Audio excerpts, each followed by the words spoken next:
یہاں پر موجود ہیں. ان جو کام ہم کرنے کے لیے بیٹھے ہیں یہ ایک یعنی یہ اسپیکرز فورم جو ہے یہ عام قرآنی کلاسوں کی طرح اور عام دروس قرآن سے کی طرح کی ایک چیز نہیں ہے، بلکہ ان سے مختلف ایک چیز ہے.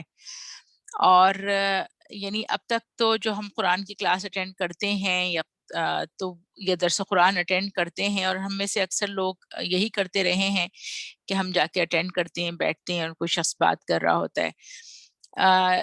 لیکن اور وہ چیز اس میں ایک اپنی ذاتی تربیت کی بات ہوتی ہے جو ہم سوچتے ہیں. لیکن یہ جو فورم ہے، یہ جو کام کرنے کے لیے آج ہم بیٹھے ہیں اور جمع ہوئے ہیں، اس کا مقصد اس سے اور مزید ایک اسٹیپ مزید اس میں اضافہ کرتا ہے، ہماری ذمہ داریوں میں ایک اضافہ کرتا ہے.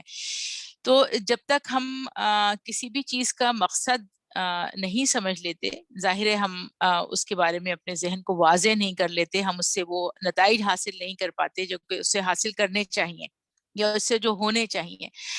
جب بھی ہمارا نظم یا ہماری تحریک کوئی ایک پروگرام کا اہتمام کرتی ہے، ہم اس کو شروع کرتے ہیں، تو اس تحریک کے پیش نظر بھی ایک مقصد ہوتا ہے. وہاں پہ بھی ایک چیز سوچی جاتی ہے کہ اس میں اس سے حاصل کیا کرنا ہے، اور اس کے بعد یہ سوچا جاتا ہے اس میں افراد کون کون سے ہوں گے جو شامل ہوں گے، ان افراد سے ہم کیا چیز کا حصول چاہتے ہیں. تو جو پروگرام مجھے کرنے کو دیا گیا ہے اس میں یہ ہے کہ اسپیکرز فورم اصل میں چیز یہ ہے کہ آپ کو بولنے کا انداز، طریقہ، اس کی تیاری کے طریقے یہ جو ہے یہ سکھائے جائیں، آپ کی وہ تربیت جو ہے وہ کی جا سکے. تو اس میں جو میرا پروگرام ہے وہ یہ ہے کہ درس قرآن کی تیاری کیسے کی جائے گی. اور ظاہر ہے پھر ہم یہ درس قرآن جو ہے یہ قرآن کی کلاس کی نوعیت کی چیز نہیں ہوتی، بلکہ اس سے ایک مختلف ایک چیز ہوتی ہے. تو سب سے پہلے تو مجھے جس چیز کو سمجھنے کی ضرورت ہوگی وہ یہ ہے کہ درس قرآن کی تیاری بھی کیوں کی جائے، میں درس قرآن کیوں دے رہی ہوں بیٹھ کے. اور تو یہ بات ذہن میں رہے کہ دراصل اس وقت جو کام آپ کرنے جا رہی ہیں، یعنی جس وقت آپ درس قرآن کی تیاری کر رہی ہیں، تو آپ کے پیش نظر یہ بات رہنی چاہیے کہ میں اصل میں اس ذمہ داری پر اس وقت بیٹھی ہوں کہ جس میں مجھے اللہ کے بندوں کو اللہ کے ساتھ جوڑنا ہے، اور ان کو اللہ تعالی کی اطاعت کی طرف، اس کی وحدانیت کی طرف، اس کی فرمانبرداری کی طرف رغبت مجھے دلانا ہے. یعنی میں ان لوگوں میں سے بنوں گی، میں وہ کام کرنے کے لیے جا رہی ہوں کہ میری بات کی وجہ سے، میرے انداز کی وجہ سے، میری شخصیت کی وجہ سے، میری ہر چیز کی وجہ سے لوگ جو ہیں وہ اس قرآن کے ساتھ اور اللہ کی ذات کے ساتھ جڑ جائیں.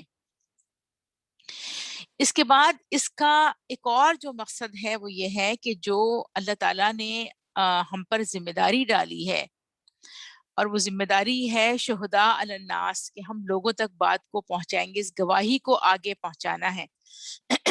تو اللہ تعالیٰ کے اس کتاب اور نبی کریم صلی اللہ علیہ وسلم کی جو پوری دعوت ہے، اس کو لوگوں تک پہنچانے کا جو کام میرے ذمے دیا گیا تھا، اللہ کی طرف سے دیا گیا تھا، اس کام کو پہنچانے کے لیے ایک باقاعدہ پلیٹ فارم مجھے مہیا کیا جا رہا ہے، اور میں اس کے ذریعے یہ کام کرنے جا رہی ہوں.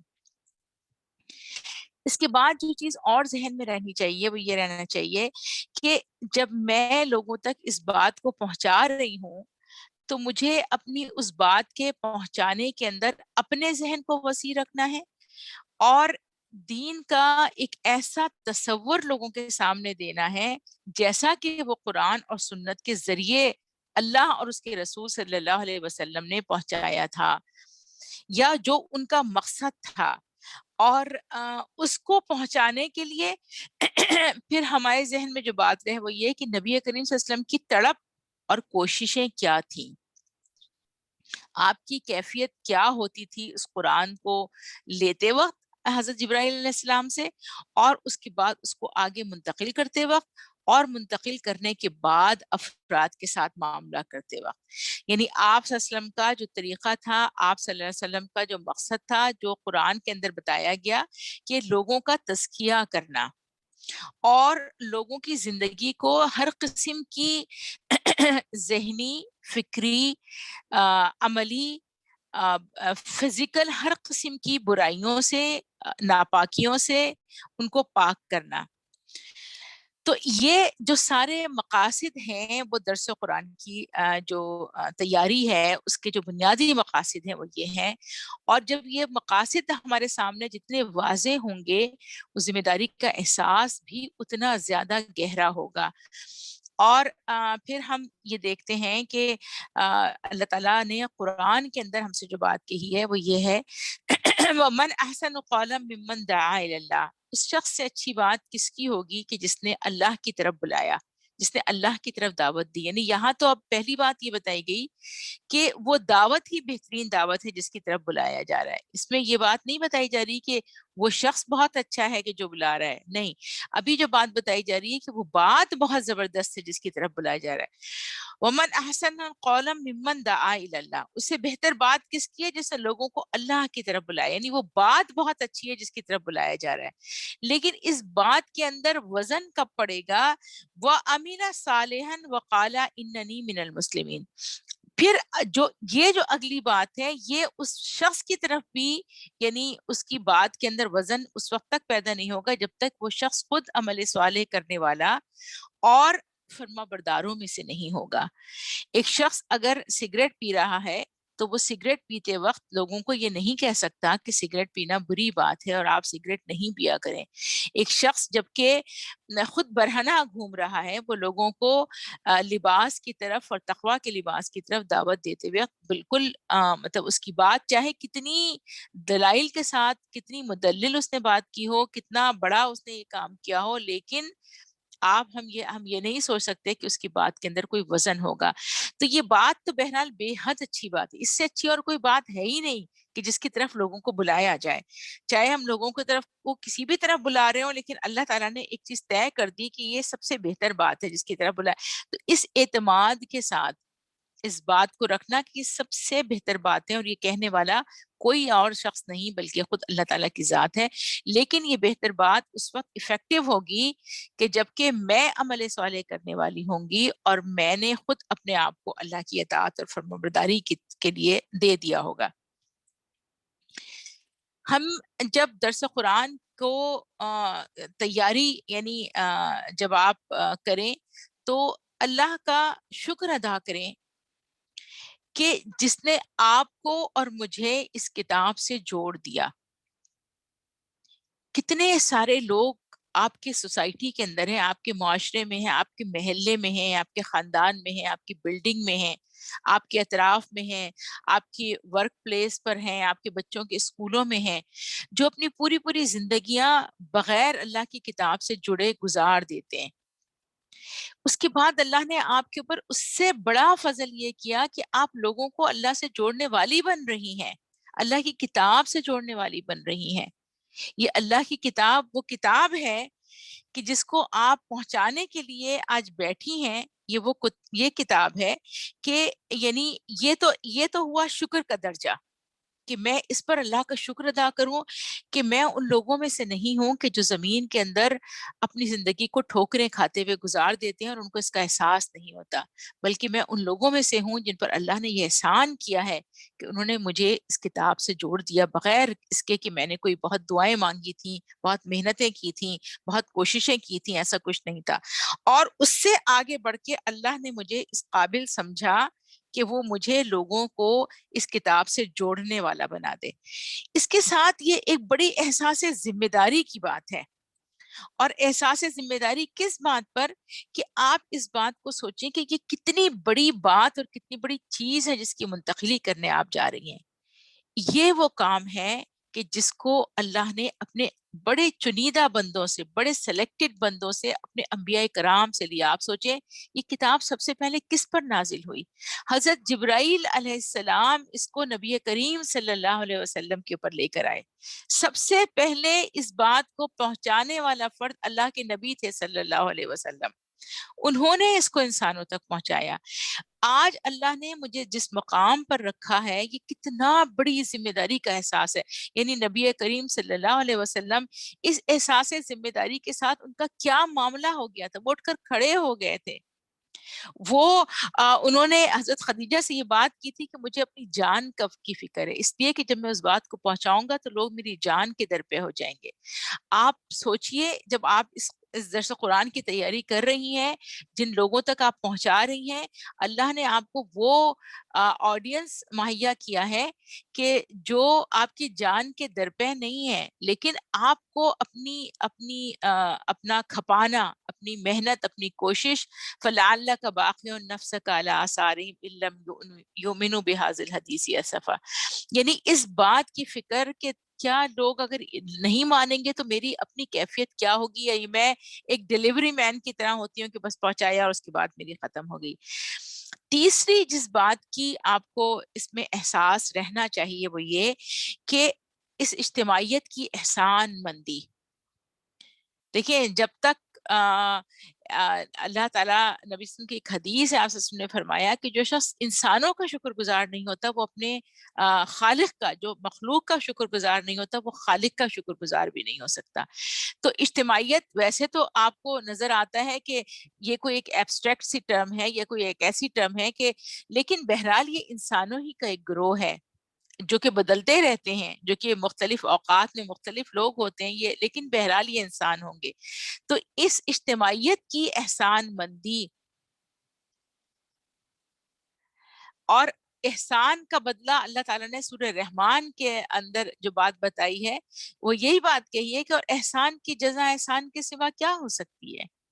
اس اس اجتماعیت کی یہ احسان مندی کہ اس نے مجھے وہ پلیٹ فارم مہیا کیا جس کے ذریعے میں اس بات کو پہنچانے کے قابل بن سکی، ورنہ کون جانتا ہے ہمیں، ہم اپنی طرف 2 لوگوں کو جانتے ہوں گے، 3 لوگوں کو جانتے ہوں گے، اور آپ اس وقت جتنے بھی کم از کم پاکستان کی حد تک جو بڑے کام کرنے والوں کے نام ہیں، چاہے وہ یعنی فرحت ہاشمی کا نام ہو، چاہے وہ ڈاکٹر اسرار احمد کا نام ہو، چاہے وہ اور اس کے علاوہ کئی ایک نام ہو، یہ سب کے سب بنیادی طور پر اسی اسلامی اجتماعیت سے نکل کر جانے والے لوگ ہیں، جس میں آج آپ موجود ہیں، جس میں آپ کو شمولیت کی دعوت دی گئی، اللہ کی طرف اس دعوت کو اللہ کی طرف سے دی ہوئی دعوت کے طور پر قبول فرمائیے، اور اس کا احساس کریے، اور اس کو اپنے لیے احسان مندی کے طور پر لیجئے کہ مجھے وہ جگہ مہیا کی جا رہی ہے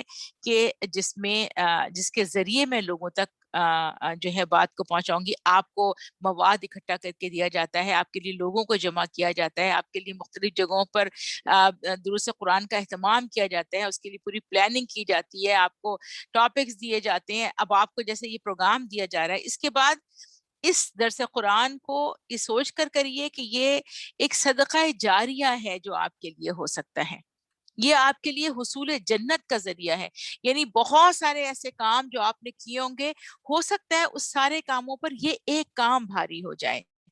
نبی کریم صلی اللہ علیہ وسلم کی ایک حدیث ہے، آپ صلی اللہ علیہ وسلم نے فرمایا کہ تمہارے ذریعے اگر ایک شخص کو ہدایت مل جائے تو یہ تمہارے لیے 100 سرخ اونٹوں سے بہتر ہے۔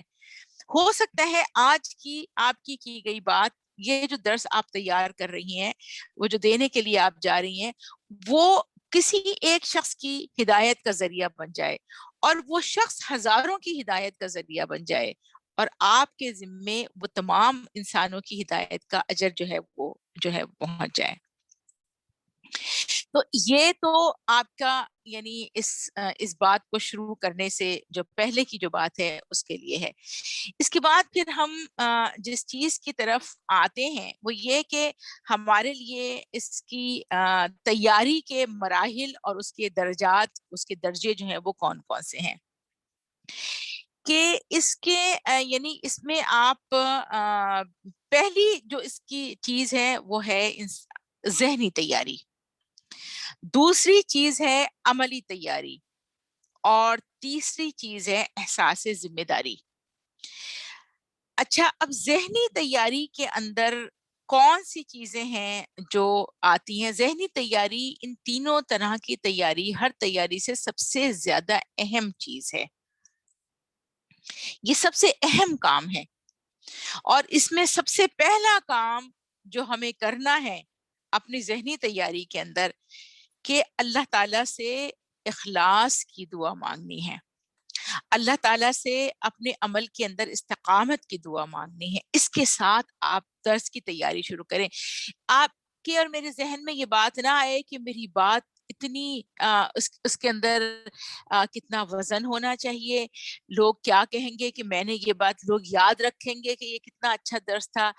اور بلکہ جو بات بھی آپ کہیں اللہ تعالیٰ سے اخلاص کی دعا کر کے اپنی نیت کو اس کے لیے خالص کر کے یہ کام جو ہے وہ شروع کریں.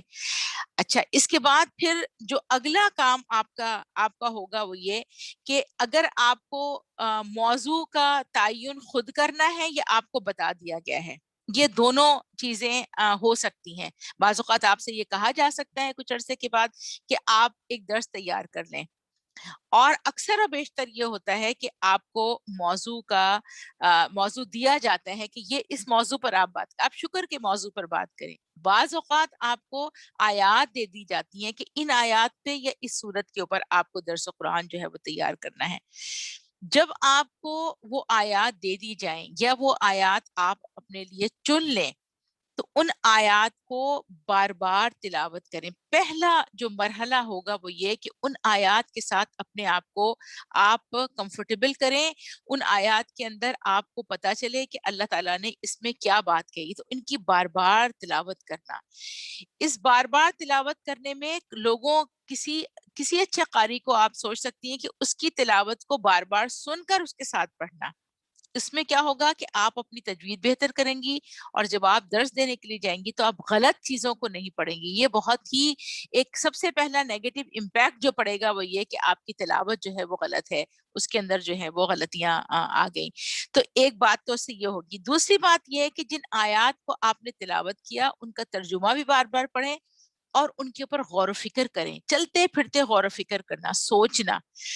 اس سوچنے سے کیا ہوگا کہ اس سوچنے کی وجہ سے اس کا فائدہ یہ ہوگا کہ ایک تو آپ کا ذہن فوکس ہوگا کہ یہ موضوع جو ہے اس کا تعین آپ نے کیسے کر لیا نا، کہ اس میں آپ کو کوئی لفظ مشکل لگ رہا ہے، کیا یہ سب آپ کے لیے یہ ایک آئیڈیا آپ کو سمجھ آ گیا ہے اس سورہ کا. اس سورہ کے اندر کون کون سے مضامین جو ہے وہ آ رہے ہیں، اس کے لیے آپ کے اطراف میں مثالیں کون سی ہیں جو آپ کے ماحول کے اندر موجود ہیں. اور اس کے علاوہ آپ اس چیز کو بھی غور و فکر کریں گے. دیکھیں، آپ نے فرض کریں ایک مثال اپنے لیے چنی، اور یعنی مثال کے طور پہ آپ کے پاس توحید کا ایک موضوع دیا گیا اور شرک کا موضوع دیا گیا. تو آپ نے اس میں مثال یہ چنی کہ مزاروں پر جا کر دعائیں نہیں مانگنی چاہیے. یہ آپ کی ایک مثال تھی اور آپ اس کو یہ بتانا چاہ رہی تھی کہ یہ توحید کے لیے، توحید دعا کی جو توحید اس کی مثال ہے. لیکن وہاں پہ کوئی ایک فرد بھی ایسا نہیں تھا کہ جو کہ مزاروں پہ جانے والا ہو، بلکہ وہ ویسے ہی سمجھتے تھے کہ ہم مزاروں پہ نہیں جاتے اور ہمیں نہیں جانا چاہیے. تو اس کا کیا مطلب ہوا کہ کوئی اور چیز بھی ہے جس کو آپ کو جاننے کی ضرورت ہے، کہ جب آپ درس تیار کریں گی تو آپ کو یہ پتا ہونا چاہیے کہ آپ کو جن لوگوں سے بات کرنی ہے وہ کون لوگ ہیں، ان کا ذہنی معیار کیا ہے، ان کی تعلیمی قابلیت کیا ہے، ان کا بیک گراؤنڈ کیا ہے. کیا وہ لوگ ہیں کہ جو بدعات میں مبتلا ہیں؟ کیا وہ لوگ ہیں کہ جو تعلیم یافتہ ہیں؟ کیا وہ لوگ ہیں جو مغربی طرز زندگی رکھتے ہیں؟ کیا وہ لوگ ہیں کہ جو خود دیندار لوگ ہیں، مدرسے میں جا کر آپ درس دے رہی ہیں، مدرسے کے پڑھنے والے لوگ ہیں؟ کیا یہ لوگ نوجوان ہیں؟ کیا یہ لوگ بوڑھے ہیں؟ ان کے طرز معاشرت کیا ہے؟ ان کا انداز، یعنی یہ تمام چیزیں آپ کو جو ہے یہ پتا اس کے بارے میں، تاکہ آپ کی مثالیں جو آپ تلاش کریں گی جو وہ آپ کو پتا ہوں اس میں. اچھا، اس کے بعد پھر یہ بھی آپ کی ذہنی جو تیاری، کیونکہ آپ کو لوگوں کی ذہنی صلاحیت کے مطابق بات رکھنی ہے. اگر آپ ڈاکٹرز کے درمیان بات کر رہی ہیں تو آپ کی مثالوں کے انداز مختلف ہوں گے، آپ کی گفتگو کا طریقہ، اس کی اپروچ مختلف ہو سکتی ہے. آپ اگر ایک عام گھریلو عورت کے بارے میں بات کر رہی ہیں تو آپ کو مثالیں اسی طرح سوچنی ہوں گی. آپ کا ذہن اس ماحول پر، اس سطح سطح پر جا کر وہ بات کرے گا جس سطح پر مطلب آپ ان کے ساتھ بات کریں. اگر آپ نے کوئی اسکالرلی اور بہت ایسی میڈیکل ٹرمینالوجی کے اندر ان سے بات کر لی کہ جو ان کے لیے بالکل بیکار تھی, تو چاہے آپ کو بہت اچھا بھی ذہن آپ نے درس تیار کیا تھا, وہ ان کے لیے بالکل مفید نہیں رہے گا.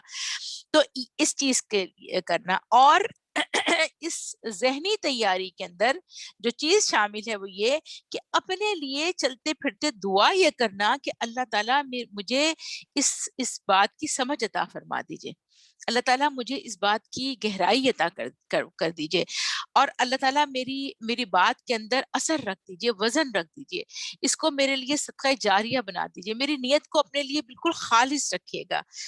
اپنے عمل کو بھی چیک کروں. یعنی جب دیکھیں نبی کریم صلی اللہ علیہ وسلم کے پاس ایک ماں آئی تھی اور اس نے کہا تھا کہ میرا بچہ بہت میٹھا کھاتا ہے, تو اللہ کے نبی صلی اللہ علیہ وسلم اس کو منع کر دیجئے. تو آپ نے پہلے کام کیا کیا تھا؟ آپ اللہ کے نبی تھے, آپ ایک رول ماڈل تھے, آپ نے اس ذمہ داری کا احساس بھی کیا ہوگا کہ مجھے اس بات کو کہہ دینا چاہیے, مجھے اس بات کو آگے رکھ لینا چاہیے, لیکن اس کے باوجود آپ نے کہا کہ 3 دن کے بعد آنا. اور اس 3 دن میں آپ نے کیا کام کیا؟ 3 دن کے اندر آپ نے خود اپنے میٹھے کھانے کو کم کیا, اس کے بعد آپ نے اس بات کو رکھا. تو جس وقت میں درس کی تیاری کر رہی ہوں, اگر انفاق کا درس ہے تو میں پہلے کچھ انفاق کر دوں, اگر لباس کے اوپر کا درس ہے تو میں سب سے پہلے اپنے لباس کو دیکھ لوں, اگر تو اجتماعیت میں شرکت کا درس ہے تو میں اجتماعیت سے اپنے تعلق کو دیکھ لوں. اگر مطلب جو ٹاپک درس کا ہو, میں پہلے اپنے عمل کو اس کے لیے چیک کروں, اس لیے کہ جب تک وہ چیز اس کے اندر نہیں ہوگی اس وقت تک ہم اس کو مکمل طریقے سے لوگوں تک پہنچانے کا آپ سمجھ لیں کہ حق ادا نہیں ہوگا, اور وہ بات جو ہے وہ میرے اور ان دونوں کے لیے ایک بیکار سی بات خدا نخواستہ جو ہے وہ بن کے رہ جائے گی. تو پہلی چیز جو ہے یہ ذہنی تیاری ہے. اچھا, اس کے بعد دوسرا جو نقطہ آتا ہے وہ عملی تیاری کا آتا ہے. عملی تیاری میں 2 طرح سے ہم تیاری کرتے ہیں. ایک ہماری شارٹ ٹرم تیاری ہوتی ہے, یعنی وہ خاص درس جس کی ہم تیاری کرنے کے لیے بیٹھے ہیں, اور ایک ہماری لانگ ٹرم تیاری ہوتی ہے, یعنی اپنے علم میں, اپنے فہم میں, اپنے دین کی سمجھ میں اضافہ کرنا. اور اس کام کے لیے پیاری بہنوں, اس کام کے لیے یعنی اپنے علم میں اضافے کے لیے, اپنے فہم دین میں اضافے کے لیے, اپنی سوجھ بوجھ میں اضافے کے لیے میں صرف لیکچر سننے کے اوپر اکتفا نہ کروں. دیکھیں یہ ہماری بدقسمتی ہے, یا آج کے دور کا یہ ڈیلیما ہے کہ ہم کتابوں کو اپنے پاس نہیں رکھنا چاہتے, ہم کتابوں کے ساتھ نہیں جڑے ہوئے, جبکہ جب ہمیں جب یہ اللہ تعالیٰ نے وحی نازل کرنا شروع کی تو سب سے پہلی وحی جو تھی وہ اقرا تھی, پڑھو. تو میں جب تک پڑھنے کے ساتھ اپنا رشتہ نہیں جوڑوں گی, میں اس کتاب کا حق بھی ادا نہیں کر سکتی. اس کتاب کو مجھے پڑھنا ہوگا, اس کتاب سے ریلیٹڈ چیزوں کو پڑھنا ہوگا. اس کتاب سے ریلیٹڈ یعنی میں لیکچر تو سن سکتی ہوں, لیکن آپ ایک بات سمجھ لیں کہ چاہے وہ کسی کا بھی لیکچر, کوئی کتنا بڑا عالم دین ہو, لیکن اس کا علم جب وہ بتا رہا ہوتا ہے تو اصل میں اس کا وہ ایکسٹریکٹ ہوتا ہے جو بتا رہا ہوتا ہے, یعنی اس نے پہلے بہت ساری تفاسیر پڑھ کے اپنا ذہن بنایا ہوتا ہے, اور اس ذہن کو وہ آپ کو منتقل کرتا ہے. اب اگر آپ نے جو اس سے سنا وہ منتقل کیا, تو اصل میں جو اس کا ذہن تھا وہ آپ نے منتقل کیا ہے, آپ کا اپنا ذہن نہیں بنا تھا اس کے لیے.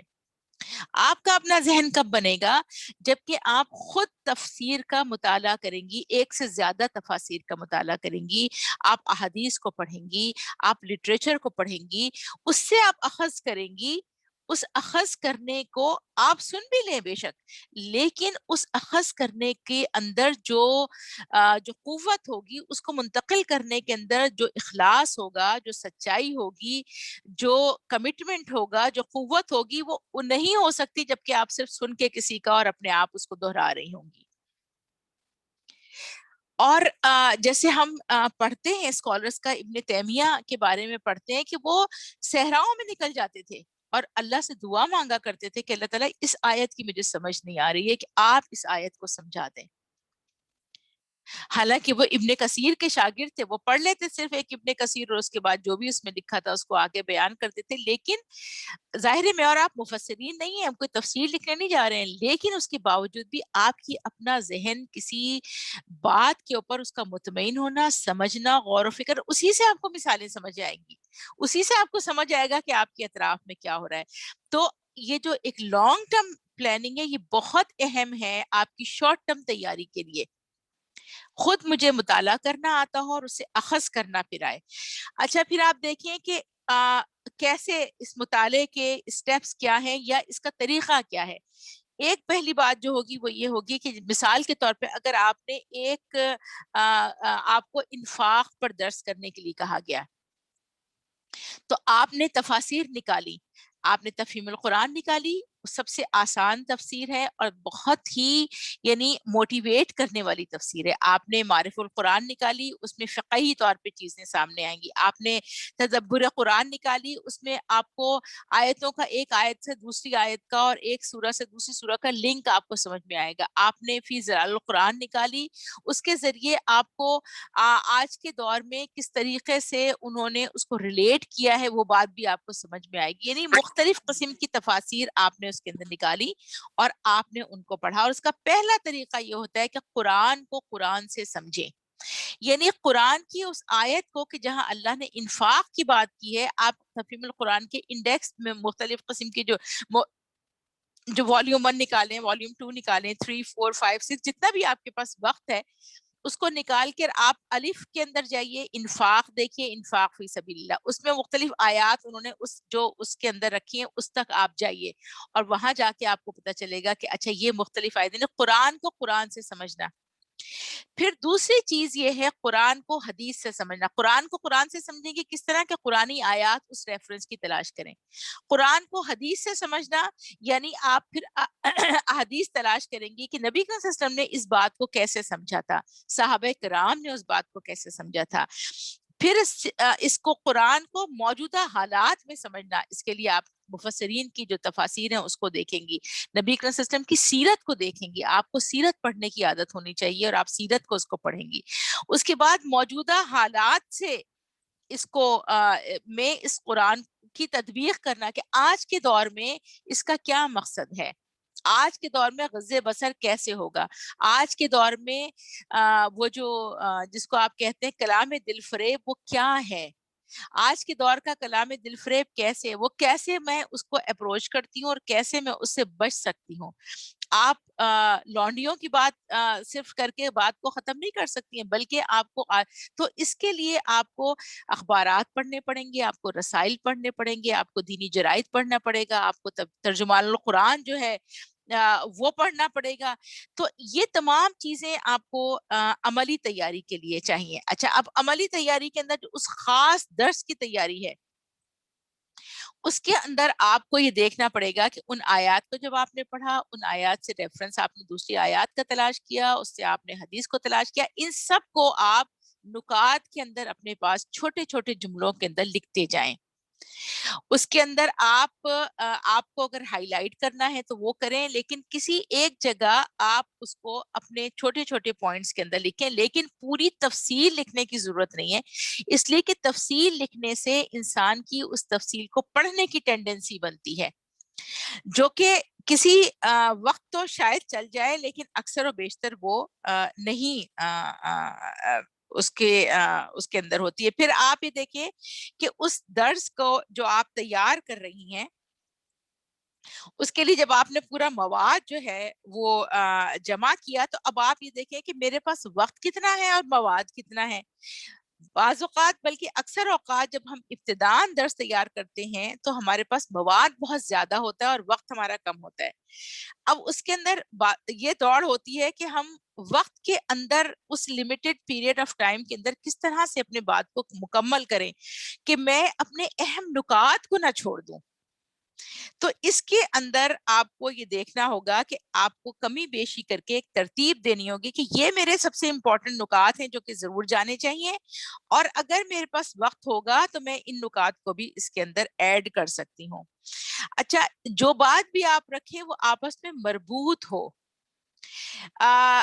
یعنی آپ نے اگر درس دینا شروع کیا سورہ عصر کا تو پہلے آپ نے وقت کو بتا دیا، پھر آپ نے خسارے کو بتا دیا، پھر آپ نے ایمان کو بتا دیا، پھر آپ نے عمل صالح کو بتایا، پھر آپ نے صبر کو بتایا، پھر آپ نے تواصی بالحق کو بتایا، لیکن ان کا کنیکشن آپ نے نہیں جوڑا تو لوگوں کو یہ لگے گا کہ وہ 4 دروس سن کر اٹھے ہیں، 4 الگ الگ باتیں ہیں جو الگ الگ ڈائریکشن کے اندر چلی گئی ہیں. تو ان کو آپس میں مربوط رکھیں، ان کے درمیان کا ربط تلاش کریں اور اس ربط کو مناسب الفاظ میں بیان کر کے بھی رکھیں. اور جہاں پر یعنی سامعین جو آپ کے ہیں، یعنی اس وقت تو آپ کو زوم کے اوپر پروگرام کرنے پڑ رہے ہیں تو تھوڑا سا مشکل ہے، ورنہ آپ کے جب سامعین، آپ کے لوگ آپ کے سامنے ہوتے ہیں، آپ کی باڈی لینگویج سے وہ سمجھتے ہیں اور ان کے ایکسپریشنز کو آپ دیکھ کر سمجھتے ہیں. اس لیے ضروری ہے کہ آپ کی اپنی نظریں بار بار سامعین کی طرف رہیں اور کسی ایک فرد کے اوپر بار بار نہ جائیں کہ وہ فرد یہ سمجھے کہ شاید مجھے ہی کہہ کے ساری بات دیکھ کر سب بات کہی جا رہی ہے، بلکہ تمام ان کے اوپر ایک توجہ کے ساتھ آپ ایک کام کریں. اور جیسے آپ کا درس کنکلوڈ ہو، یعنی پہلے ایک اس کا ابتدائیہ ہو، پھر اس کی مین باڈی ہو، پھر اس کا ایک اختتامیہ ہو، اس کو آپ کنکلوڈ کریں اور اس کنکلوڈ کرنے کے اندر آپ اس کے اندر عملی پہلو جو ہیں وہ ضرور دیں. اور عملی پہلو دینے کے بعد آپ اس کے اندر جو ہیں وہ دعائیہ کلمات جو ہیں وہ اس کے اندر دیں گے. اچھا، اب اس میں اگر جیسے ہم دیکھتے ہیں کہ اس میں وقت کی جو تقسیم جو ہے وہ بہت اہم ہوگی. آپ نے چند منٹ، اگر آپ کے پاس 40 منٹ کا درس ہے تو آپ کی تقسیم کسی اور طرح ہوگی. آپ کے پاس 20 منٹ کا درس ہے تو آپ کی تقسیم کسی اور طرح ہوگی. لیکن چند منٹ آپ رکھیں گی تلاوت کے اور اس کے ترجمے کے. اس کے بعد آپ اس کا جو موضوع ہے وہ لوگوں کو بتائیں گی کہ آج کے درس کا موضوع یہ ہے، تاکہ لوگوں کا ذہن جو ہے اس کے اوپر فوکس ہو. اس کے بعد آپ کی خواہش یہ ہونی چاہیے کہ آپ لوگوں کی جو ذہن ہے اس کو اپنی طرف متوجہ کریں. اس کے لیے آپ کو کچھ جملے، 1-2 جملوں کے اندر بات رکھنی ہوگی.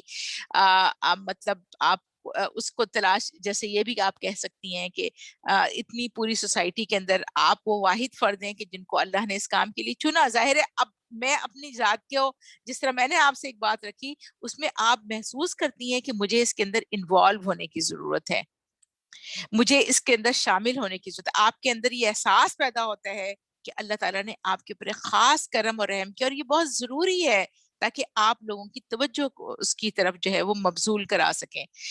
اور اس کے بعد جو بات ہے وہ اسٹیپ وائز بہت کلیئرٹی کے ساتھ رکھیں.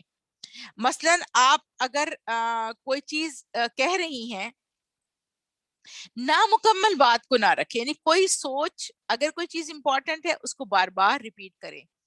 اور اس بات کا خاص خیال رکھیں کہ اختلافی مسائل کو وہاں پہ نہ چھیڑیں. یعنی آپ آئی ہیں، کسی کے انتقال ہوا اور آپ کو کہا گیا ہے کہ آپ وہاں جا کر درس دیں، اور آپ نے درس دیا اور اس کے بعد آپ نے کہا کہ قرآن خوانی تو ایک بدعت ہے، اور اس کے بعد آپ آگے چلی گئیں.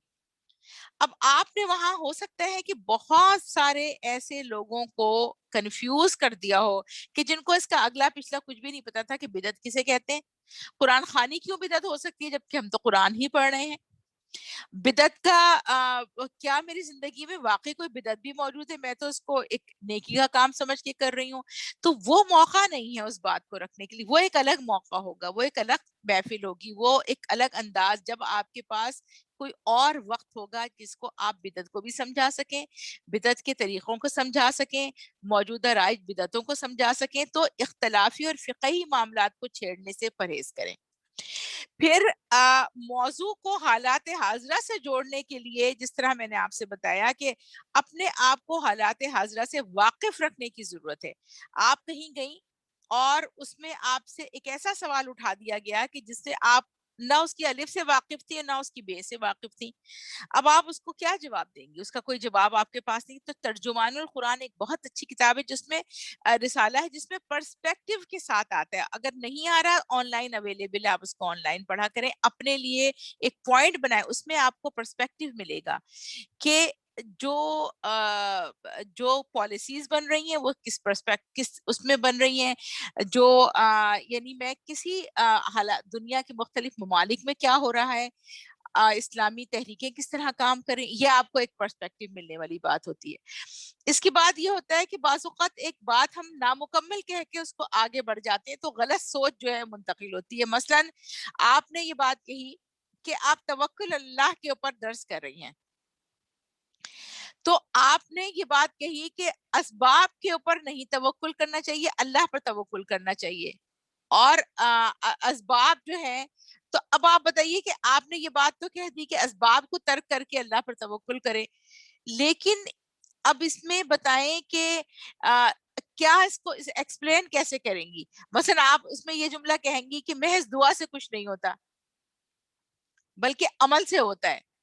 اب آپ نے اس کو واضح نہیں کیا کہ اسباب سے آپ کی مراد کیا تھی، محض دعا سے آپ کی مراد کیا تھی، اور عمل سے آپ کی مراد کیا تھی۔ اس کو آپ کو کنیکٹ کرنا پڑے گا، ورنہ وہ شخص کنفیوز ہو سکتا ہے کہ مجھ سے یہ کہا جا رہا ہو کہ میں دعا نہ مانگوں، یا شاید مجھ سے یہ کہا جا رہا ہو کہ میں عمل نہ کروں، اسباب کو کے بجائے اللہ پر توکل کر کے بڑھ جائے۔ تو یہ تمام چیزوں کو، کسی چیز کو اوپن اینڈڈ آپ کو نہیں چھوڑنا ہے، اور یہ کب ہوگا؟ جبکہ آپ کا اپنی ذہنی تیاری جو ہے وہ مکمل ہوگی، ذہنی تیاری بھرپور ہوگی، آپ لوگوں کو جانتی ہوں گی۔ جانتی سے مراد یہ نہیں کہ آپ پرسنلی لوگوں کو جانتی، ان کی ذہنی استعداد کو آپ جانتی ہوں گی، ان کے بیک گراؤنڈ کو آپ جانتی ہوں گی، قرآن کے ساتھ ان کے تعلق کو جو ہے وہ آپ جانتی ہوں گی، اور اسی طریقے سے کبھی اگر آپ باطن کی اہمیت اگر بتاتے رہیں تو آپ یہ کہیں کہ اصل اہمیت باطن کی ہے، ظاہر نہیں ہے، ظاہر کی نہیں ہے۔ اب آپ نے اس بات کو ادھورا نہیں چھوڑ سکتی آپ، بلکہ آپ کو یہ بتائیں گی کہ ظاہر اور باطن کا یعنی کیا اس کا آپس میں تعلق کیا ہے، اس کا آپس میں لنک کیا ہے، ورنہ ہوگا کیا کہ وہ ظاہر اور باطن کے فرق کو جو ہے وہ سمجھ نہیں سکے گی، اور معاملہ جو ہے وہ گڑبڑ ہو جائے گا اس کے اندر۔ اچھا، اس کے بعد پھر بعض اوقات یہ ہوتا ہے، اچھا یہ تو ایک مین باڈی ہو گئی جس کے اندر آپ نے پوری بات رکھ لی۔ اس کے بعد آپ اس پورے اپنے درس کو کنکلوڈ کریں گی، اس کو سم اپ کریں گی کہ آج کے پورے درس سے اصل اہمیت، اصل پوائنٹ کیا تھا۔ دو تین نکات، ایک نکتہ، دو تین نکتے بس، تاکہ وہ فوکسڈ ہوں کہ آج دیکھیں انسانی ذہن بہت دور تک، بہت دیر تک آپ کے ساتھ انگیج نہیں رہ سکتا، بہت جلدی وہ ادھر ادھر چلا جاتا ہے۔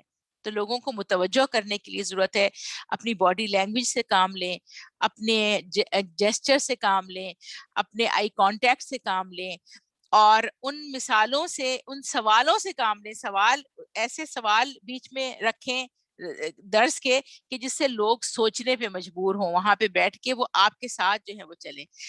اچھا، اس کے بعد یہ ہے کہ آپ کو سوال و جواب کے لیے تیار رہنا چاہیے کہ جو بات نہیں پتا، فقہی طور پہ بہت ساری باتیں ایسی ہوں گی جو آپ کو نہیں پتا ہوں گی، آپ کہہ دیں کہ مجھے یہ نہیں پتا، میں آپ کو اس کو معلوم کر کے بتاؤں گی۔ لیکن جب معلوم کر کے بتائیں، آپ نے یہ بات کہی تو معلوم کر کے بتائیں ان کو۔ ایسا نہ ہو کہ آپ نے کہا میں معلوم کر کے بتاؤں گی، اس کے بعد اب آپ کا ان سے کوئی تعلق، کوئی کچھ نہیں ہے، اب ان کو کچھ نہیں پتہ چلا۔ یہ بات جو ہے یہ نہیں ہونی چاہیے۔ اچھا، اس کے بعد سوال کرنے والے بہت مختلف قسم کے لوگ ہوں گے، بہت ہارش سوال بھی ہو سکتے ہیں، بہت مشکل سوال بھی ہو سکتے ہیں، لیکن ہمیں اس سوال کے جواب میں ایک نرمی، سمجھنے کا رویہ، مسکراہٹ، ان تمام چیزوں کو اپنے ساتھ رکھ کے اس کے بعد اس کا جو ہے وہ جواب دیا جائے۔ اچھا، درس جب آپ دینے بیٹھیں تو اس کا یہ نہیں کہنا چاہیے کہ اب آپ کی تیاری تو ہوئی نہیں، ہو سکتا ہے کہ آپ کو اچانک پتہ چلا ہو کہ آپ کو درس دینا ہو، کل آپ کو پتہ چلا کہ جی آپ کو بدھ کو پتہ چلا ہے کہ جمعرات کو درس دینا ہے۔ اب آپ نے جا کے سب سے پہلے جو بات شروع کی وہ یہ کہ دیکھیں میں درس کی تیاری اچھی نہیں کر سکی ہوں، اس لیے کہ مجھے کل ہی بتایا گیا ہے کہ درس دینا ہے۔ یہ بالکل غلط طریقہ ہے، آپ کا تعارف بھی اور تحریک کا تعارف دونوں آپ نے بگاڑ دیے یہاں پر، اور قرآن کا تعلق بھی آپ سے یعنی بگاڑ دیا۔ اس کا مطلب یہ ہے کہ آپ کا قرآن کا کوئی آن گوئنگ ایسا تعلق نہیں ہے کہ آپ ایک دن کے نوٹس پر بیٹھ کے تیاری کر سکیں، یا آپ نے اپنے ٹائم کو مس مینج کیا، یا آپ کی تحریک نے اس چیز کو مس مینج کیا۔ تو یہ کام کبھی نہ کریں۔ اس کے بعد کبھی ایسا بھی ہوتا ہے کہ جو ٹائم کو دیکھ رہی تھی خاتون جو بیٹھی ہوئی تھی، انہوں نے ٹائم کو غلط نوٹ کیا اور انہوں نے یہ کہا کہ اچانک اپنا درس آپ ختم کر دیں۔ تو ہمیشہ اس کے لیے تیار ہے اعتماد کے ساتھ، اچھے الفاظ کے ساتھ، اچھی دعا کے ساتھ بات کو جو ہے وہ ختم کرے۔ اچھا، اس کے بعد پھر ایک اور چیز جو میں آپ کے سامنے رکھنا چاہتی ہوں وہ یہ کہ تیسری بات وہ تھی کہ اپنی ذمہ داری کا احساس جو ہے وہ کریں۔ اپنی ذمہ داری کے احساس میں 3 نکات آئیں گے۔ آپ جب پہنچتی ہیں وہاں پر، آپ تحریک کی نمائندہ ہوتی ہیں، ایک اسلام کی نمائندہ ہوتی ہیں، لوگ آپ کی پوری شخصیت کو دیکھ رہے ہوتے ہیں۔ اس میں آپ کا لباس ساتر ہو، پتلا نہ ہو، بہت ٹائٹ نہ ہو، صاف ستھرا ہو، فاخرانہ نہ ہو، نمائشی جذبے کے ساتھ نہ ہو، تکبر والا نہ ہو۔ آپ کے الفاظ سادہ ہوں، تمیزدار ہوں، عام فہم ہوں، مخاطب کی ذہنیت کے مطابق ہوں، سوقیانہ انداز نہ ہو، یعنی اس کے اندر کوئی ایک اس درجے کے سے گری ہوئی بات نہ ہو، سنجیدہ طریقہ ہو۔ مثالیں جو آپ دیں گی وہ اپنی ذاتی مثالیں نہ دیں، میں یہ کرتی ہوں، میرے میاں ایسا کرتے، میرے بچے ایسے کرتے، میرے گھر والے ایسے کرتے، میرا خاندان ایسا، یہ مثالیں نہ دیں۔ فلمی ستاروں کی یا سوسائٹی کی ان لوگوں کی مثالیں نہ دیں کہ جو بہت اعلیٰ معیار کے اور اعلیٰ کردار کے لوگ نہیں ہوتے، غیر معیاری مثالیں نہ ہوں۔ اپنے ماحول سے مثالیں ہوں، سادہ ہوں، روزمرہ کی زندگی ہوں اور اس سے غور و فکر کی سے مدد لیں۔ اور ایک بے انتہا اہم بات یہ ہے کہ کبھی بھی افراد کو اپنی ذات کے ساتھ نہ جوڑیں، بلکہ تحریک کے ساتھ جوڑیں، اجتماعیت کے ساتھ جوڑیں، کیونکہ آپ کو اجتماعیت ہی نے یہ پلیٹ فارم جو ہے مہیا کیا ہے۔ اچھا، اب اس میں چند نکات آپ کے سامنے میں رکھتی ہوں۔ سورہ لیل کا درس ہے، آپ کو دینا ہے۔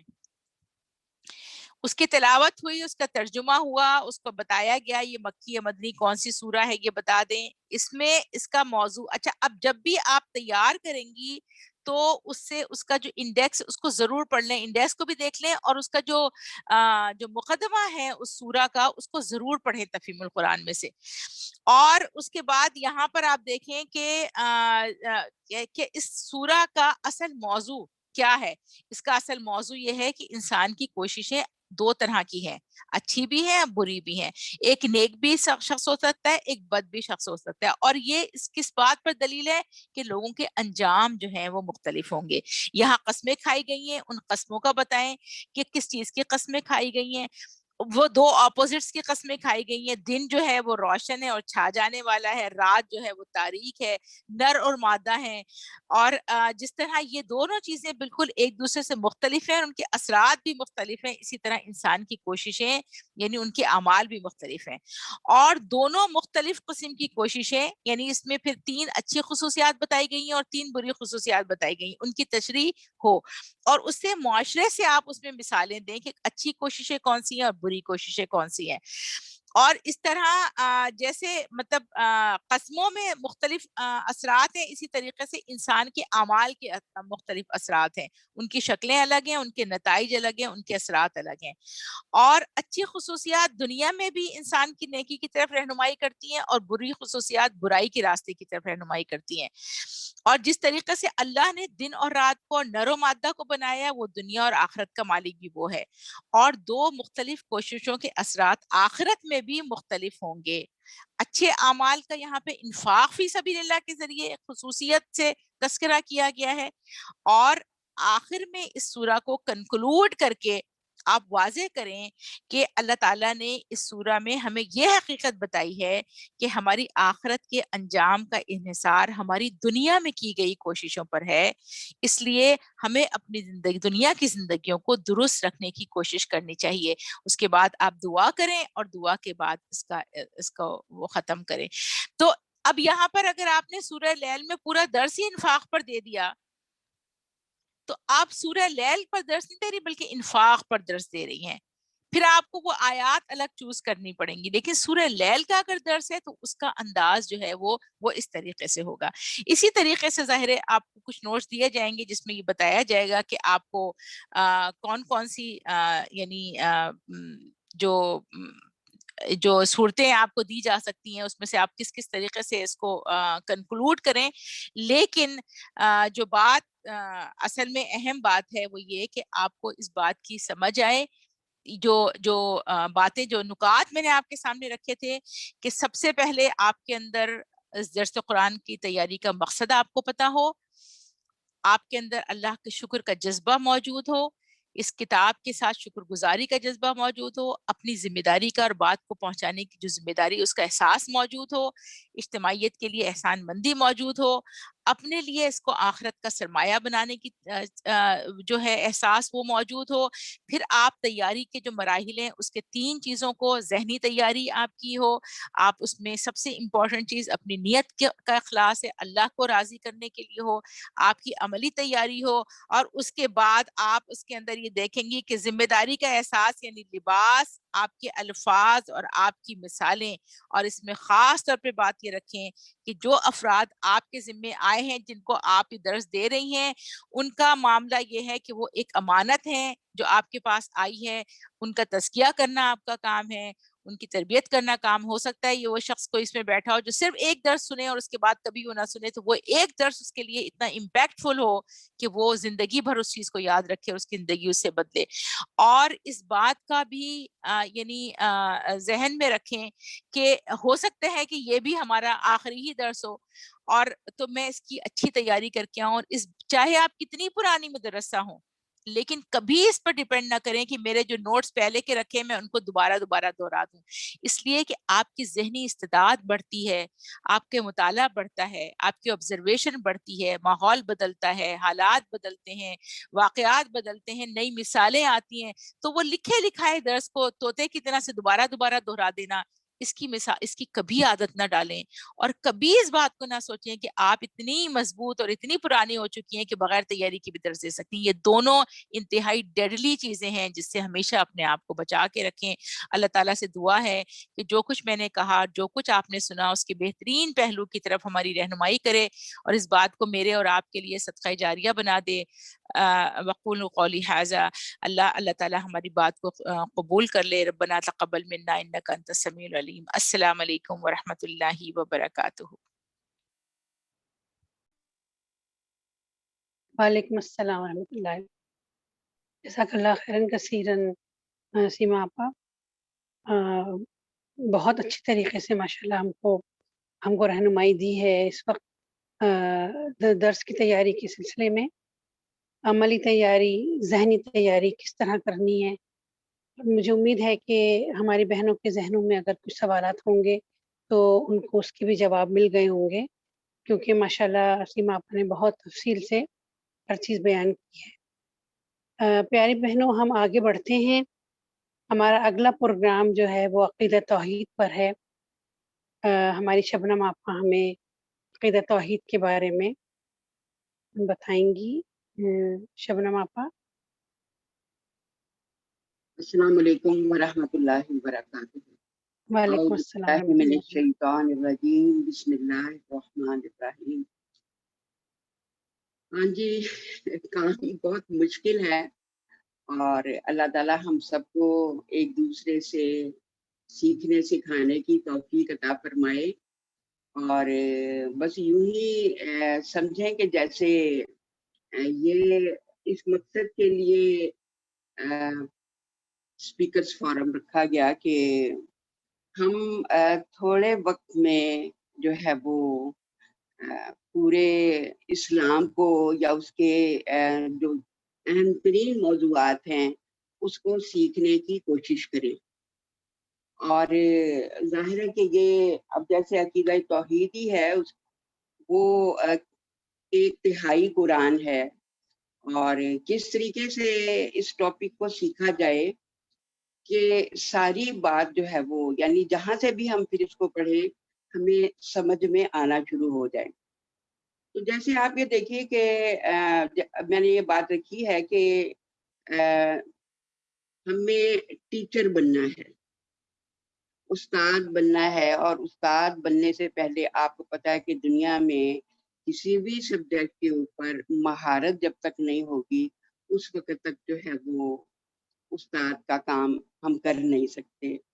تو ابھی بہت سی مفید باتیں ہماری سیما بہن نے آپ کے سامنے رکھی ہیں، تو میں آپ کے سامنے جو ہے وہ چند ایک باتیں رکھتی چلی جاتی ہوں۔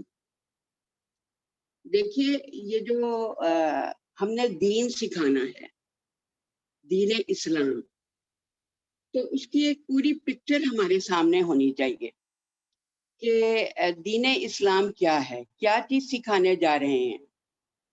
اور اگر ہم نے یہ بالکل یوں سمجھیے کہ جیسے ایک کلاک ہے اور کلاک کے ڈھیروں پرزے ہیں، لیکن اگر آپ ان میں سے ایک اس کا کیل نکال دیں گی، کچھ بھی اس میں سے جو ہے وہ مائنس کر دیں گی، تو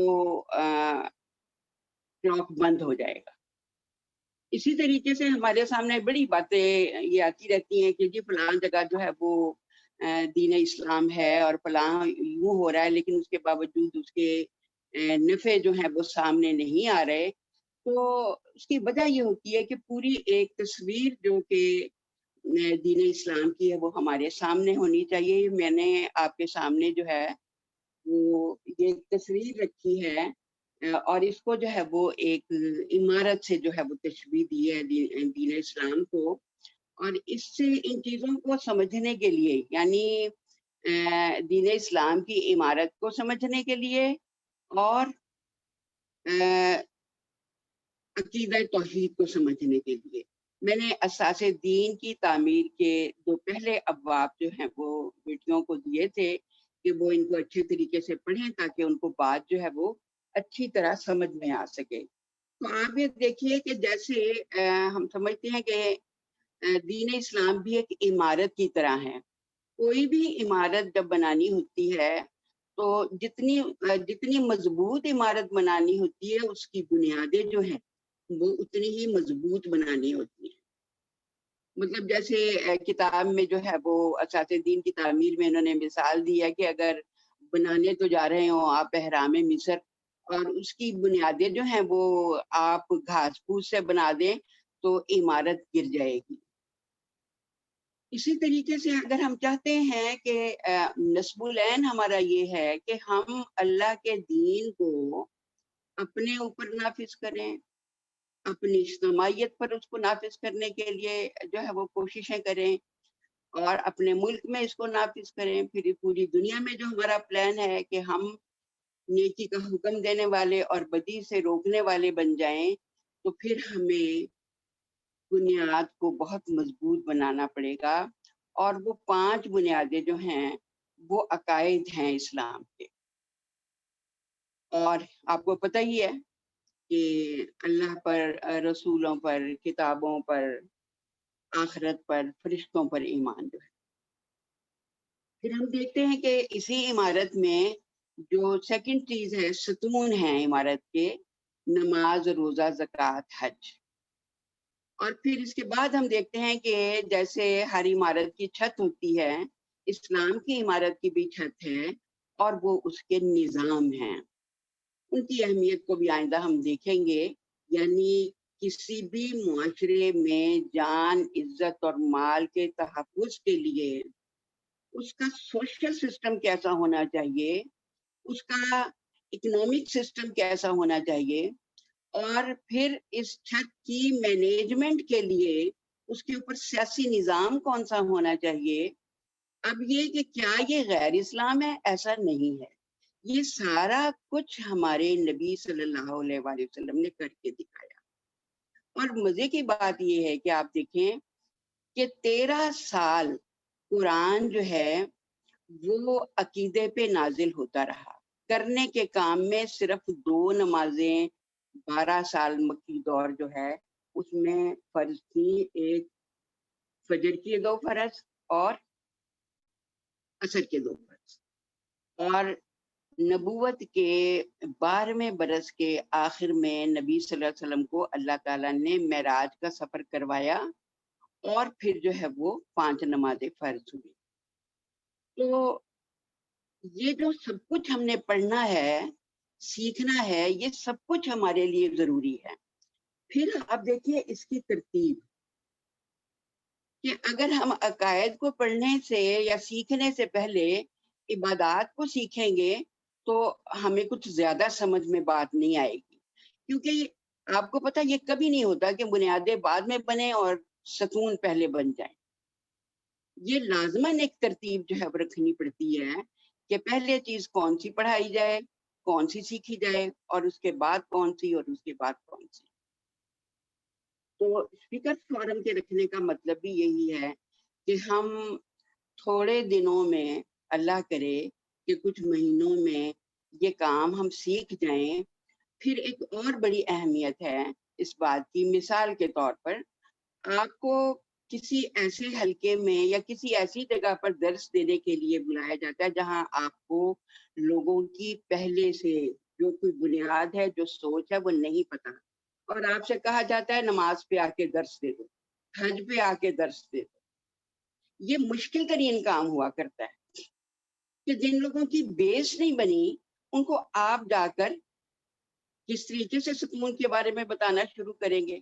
لیکن ہمارے اپنے ذہن میں پہلے سے پورا خاکہ ہونا چاہیے کہ مجھے تھوڑا سا پہلے بنیاد کو بتا کر پھر آگے اس درس کو لے کے چلنا ہے.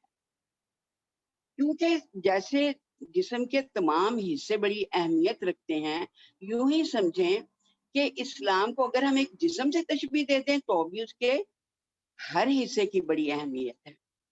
اور یہ بھی کرنا کہ بس چند ایک ہی ٹاپک، اور پھر یوں جیسے ابھی ہماری بہن سیما نے جو بات رکھی ہے کہ اچانک کسی پروگرام کے لیے بلا لیا جائے، تو دیکھیے ہمارے پاس ٹاپک تیار ہونے چاہیے. ہاں یہ ایک الگ بات ہے کہ جس طرح کے سامعین ہیں یا جس طرح کے مطلب ہے کہ ہمارے پاس وہ ماحول سامنے آتا ہے، اس کے مطابق ہم نے مثالیں کون سی رکھنی ہے. یہ ٹریننگ سے ہی، یعنی مسلسل مطالعے سے، مسلسل تجربے سے آدمی یہ بات سیکھتا ہے. یہ ایک دوسرے کے صرف لیکچر سننے سے بھی یہ بات جو ہے وہ نہیں سمجھ میں آتی. مسلسل محنت کا کام ہے کہ آدمی اپنی زندگی کی ترجیحات میں سب سے اوپر جو ہے وہ اللہ کے کام کو رکھے، تو اللہ خود انگلی پکڑ کر جو ہے وہ بندے کو چلاتا ہے اور اس کو سکھاتا ہے. یہ بات ہمیشہ رکھیں. لیکن بہرحال ہمیں ترتیب ضرور پتہ ہونی چاہیے کہ پہلے عقائد، پھر اراکین اسلام یعنی نظام عبادات، اور اس کے بعد چھت، اور اس کے بعد بہت ساری باتیں ساتھ ساتھ جو ہے وہ انشاءاللہ ہمارے سامنے آئیں گی. آج کا جو ہمارا ٹاپک ہے وہ عقیدہ توحید ہے. یہاں میرا مقصد جو ہے وہ آپ کو کوئی درس دینا نہیں ہے، بلکہ تھوڑا سا سکھانے کا معاملہ ہے. اور سکھانے کے معاملے میں آپ کو پتہ ہے کہ ہمیشہ جو چیز ہم نے خود برسوں میں سیکھی ہوتی ہے، اس کے لیے جی چاہتا ہے کہ ہمارے ساتھی جو ہے اس کو تھوڑی دیر میں سیکھ جائیں اور ان کو اتنا ٹائم نہ لگانا پڑے. اور پھر یہ جیسے سب سے پہلے عقیدہ توحید میں کلمہ طیبہ ہی آ رہا ہے، اور کلمہ طیبہ میں آپ یہ دیکھیں کہ لا الہ الا اللہ محمد رسول اللہ، کہ لا الہ الا اللہ کو بعض اوقات بہت لمبے لمبے لیکچر دے کر پھر ہم سمجھا رہے ہوتے ہیں، لیکن میں نے خود جیسے اس کو سمجھا وہ آپ کے سامنے رکھ دیتی ہوں. جیسے میں ہمیشہ یوں کرتی ہوں کہ مشکل اس وقت یہ ہے کہ ہم ایک دوسرے کے سامنے نہیں ہیں، ورنہ میں 20 سال سے یہ چیزیں جو ہیں وہ بورڈ پہ لکھ کر جو ہے وہ سمجھاتی ہوں. تو چلیے خیر، آپ چشم تصور میں رکھیں، کچھ سلائڈ کو سامنے رکھیں. تو جیسے یہ ہم پہلے بورڈ پہ لکھ دیتے ہیں کہ لا الہ الا اللہ، لا نہیں الہ کوئی معبود الا مگر اللہ.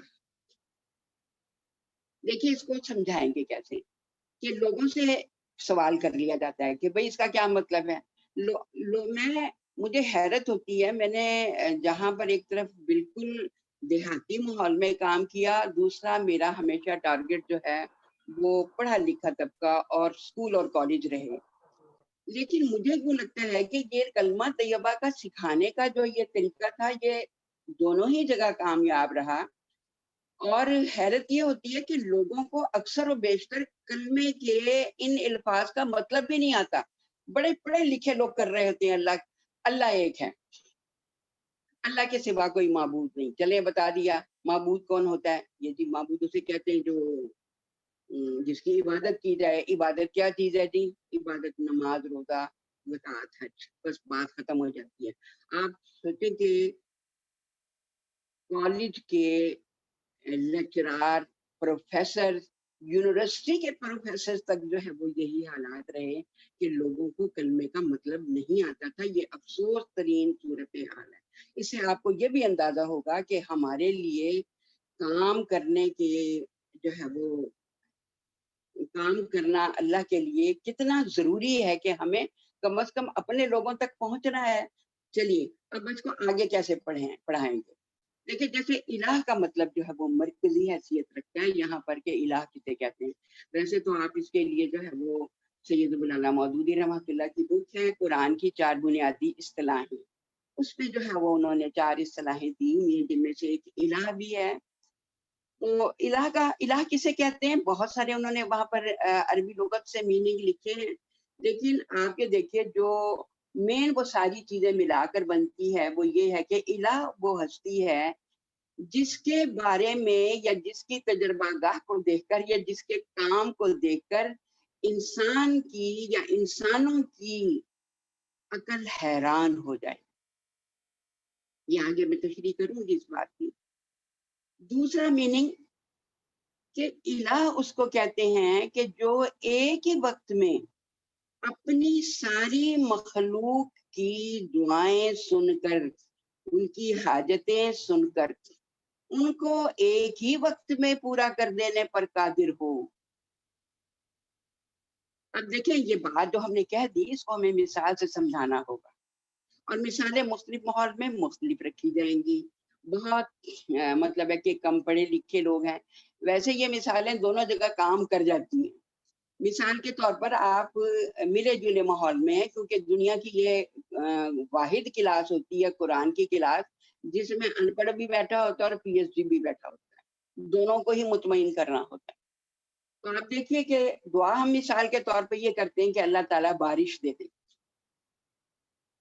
اب ہم لوگوں کو بھی اس میں شامل کریں گے کہ دیکھیں جب ہم نے یہ دعا کی تھی تو کیا ہمارے ہاتھ میں کوئی ڈیوائس تھی؟ کوئی ڈیوائس نہیں تھی. اس کا مطلب یہ سوالات ساتھ ساتھ کریں گے. کوئی ڈیوائس نہیں تھی، جواب تو وہ لوگ دیں گے، جہاں نہیں دے سکیں گے ہم خود دیں گے. کہ اس کا مطلب ہے کہ الہ کو ایسا ہونا چاہیے کہ جو بغیر ڈیوائس کے کسی بھی جگہ ہم دعا کر رہے ہوں وہ اس کو سننے پر قادر ہو، یعنی اس کو السمیع ہونا چاہیے. پھر یہ کہ ہم نے دعا جو ہے کی ہے کہ بارش اللہ تعالیٰ برسا دے، تو اب الہ کے اندر کیا خوبی ہونی چاہیے کہ بارش جن وسائل سے برستی ہے یعنی سورج کی گرمی سے سمندر کا پانی ہواؤں کے ذریعے اوپر جاتا ہے اور بارش برساتا ہے.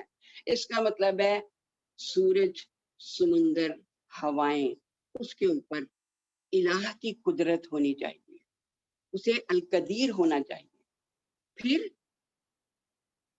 اسے عادل بھی ہونا چاہیے کہ وہ ہم یہ نہیں کہ جو شخص بھی جس کی کھیتی پر بھی کہہ دے کہ اللہ بارش برسا دے تو بارش برس جائے، نہیں، وہ عدل کے ساتھ بارش برسائے. اور یہ عدل کے ساتھ موسموں کا نظام جو ہے وہ دنیا کے اندر ہم دیکھتے ہیں، جغرافی پڑھنے والے جو ہے وہ اس کو اچھی طرح جانتے ہیں اور قرآن حکیم میں اللہ تعالیٰ اس بات کی طرف توجہ کئی جگہ پہ دلاتے ہیں. اس کا مطلب ہے کہ العلیم بھی ہونا چاہیے الہ کو.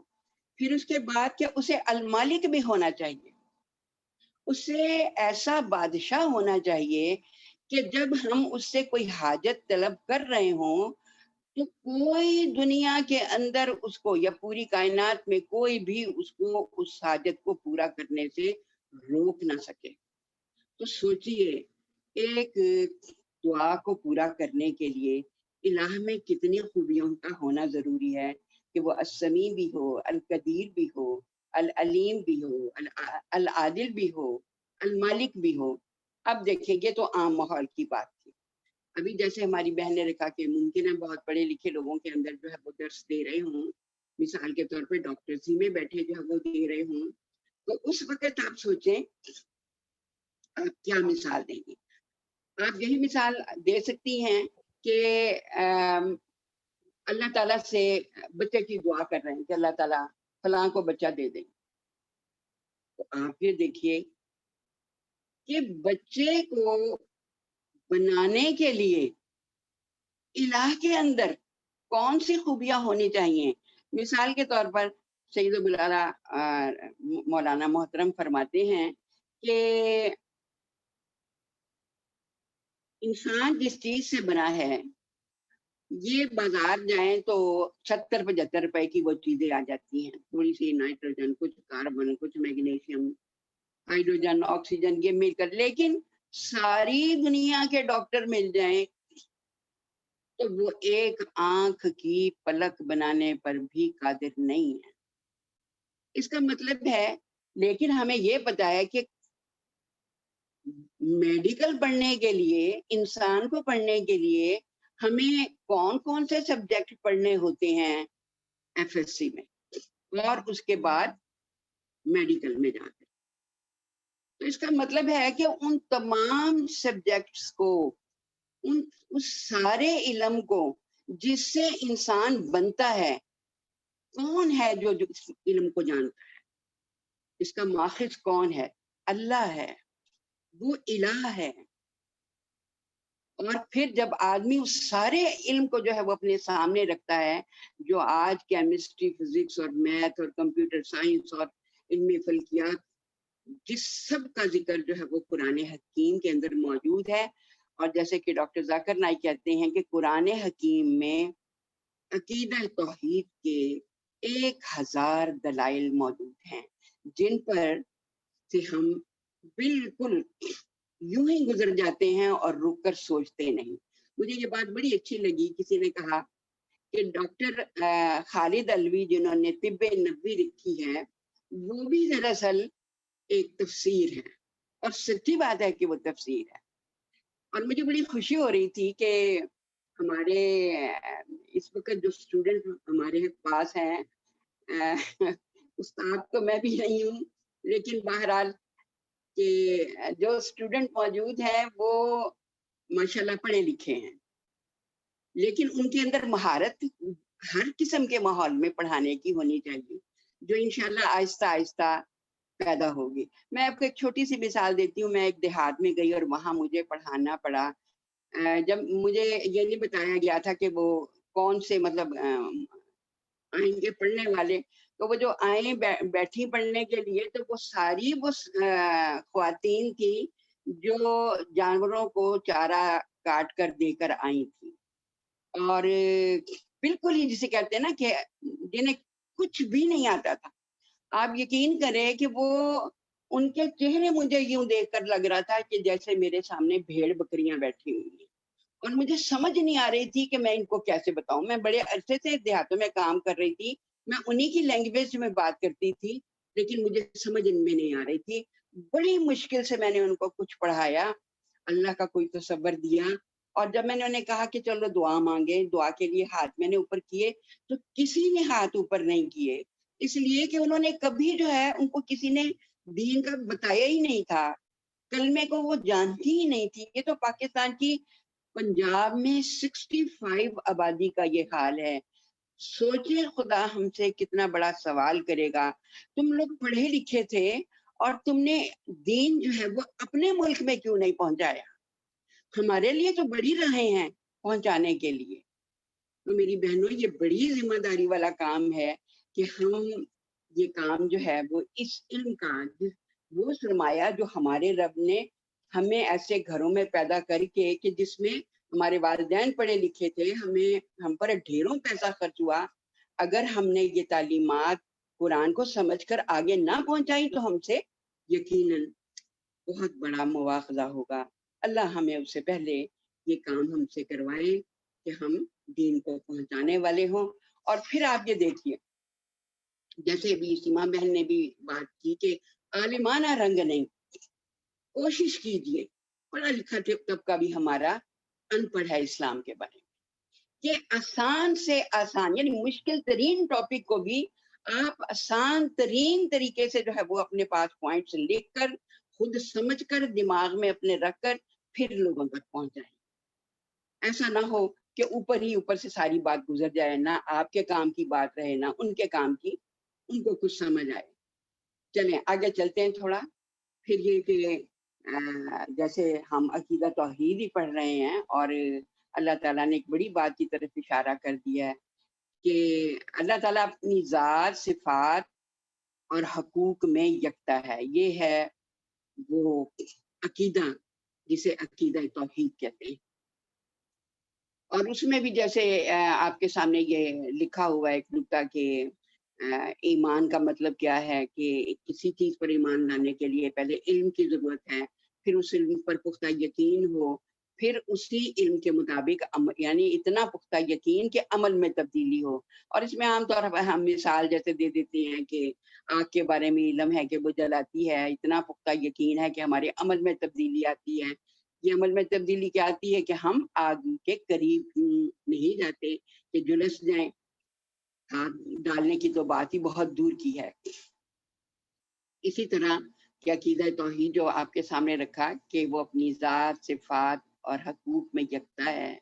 اور سورہ شورى کی آیت نمبر 11 میں اللہ تعالیٰ فرماتے ہیں کہ لیسا کمثلہ شیء وہو السمیع البصیر، کہ کائنات کی کوئی چیز اس کی مشابہ نہیں، وہ سب کچھ سننے اور دیکھنے والا ہے. تو آپ نے کو جو ہے وہ میں نے عقیدہ توحید کے بارے میں اس چیز کو سمجھنے کے لیے کہ 1/3 قرآن یہ ہے آپ کو اساس دین کی تعمیر میں سے دوسرا باب جو ہے وہ دیا تھا. اس میں میں ایک چیز آپ کے سامنے رکھنا چاہوں گی.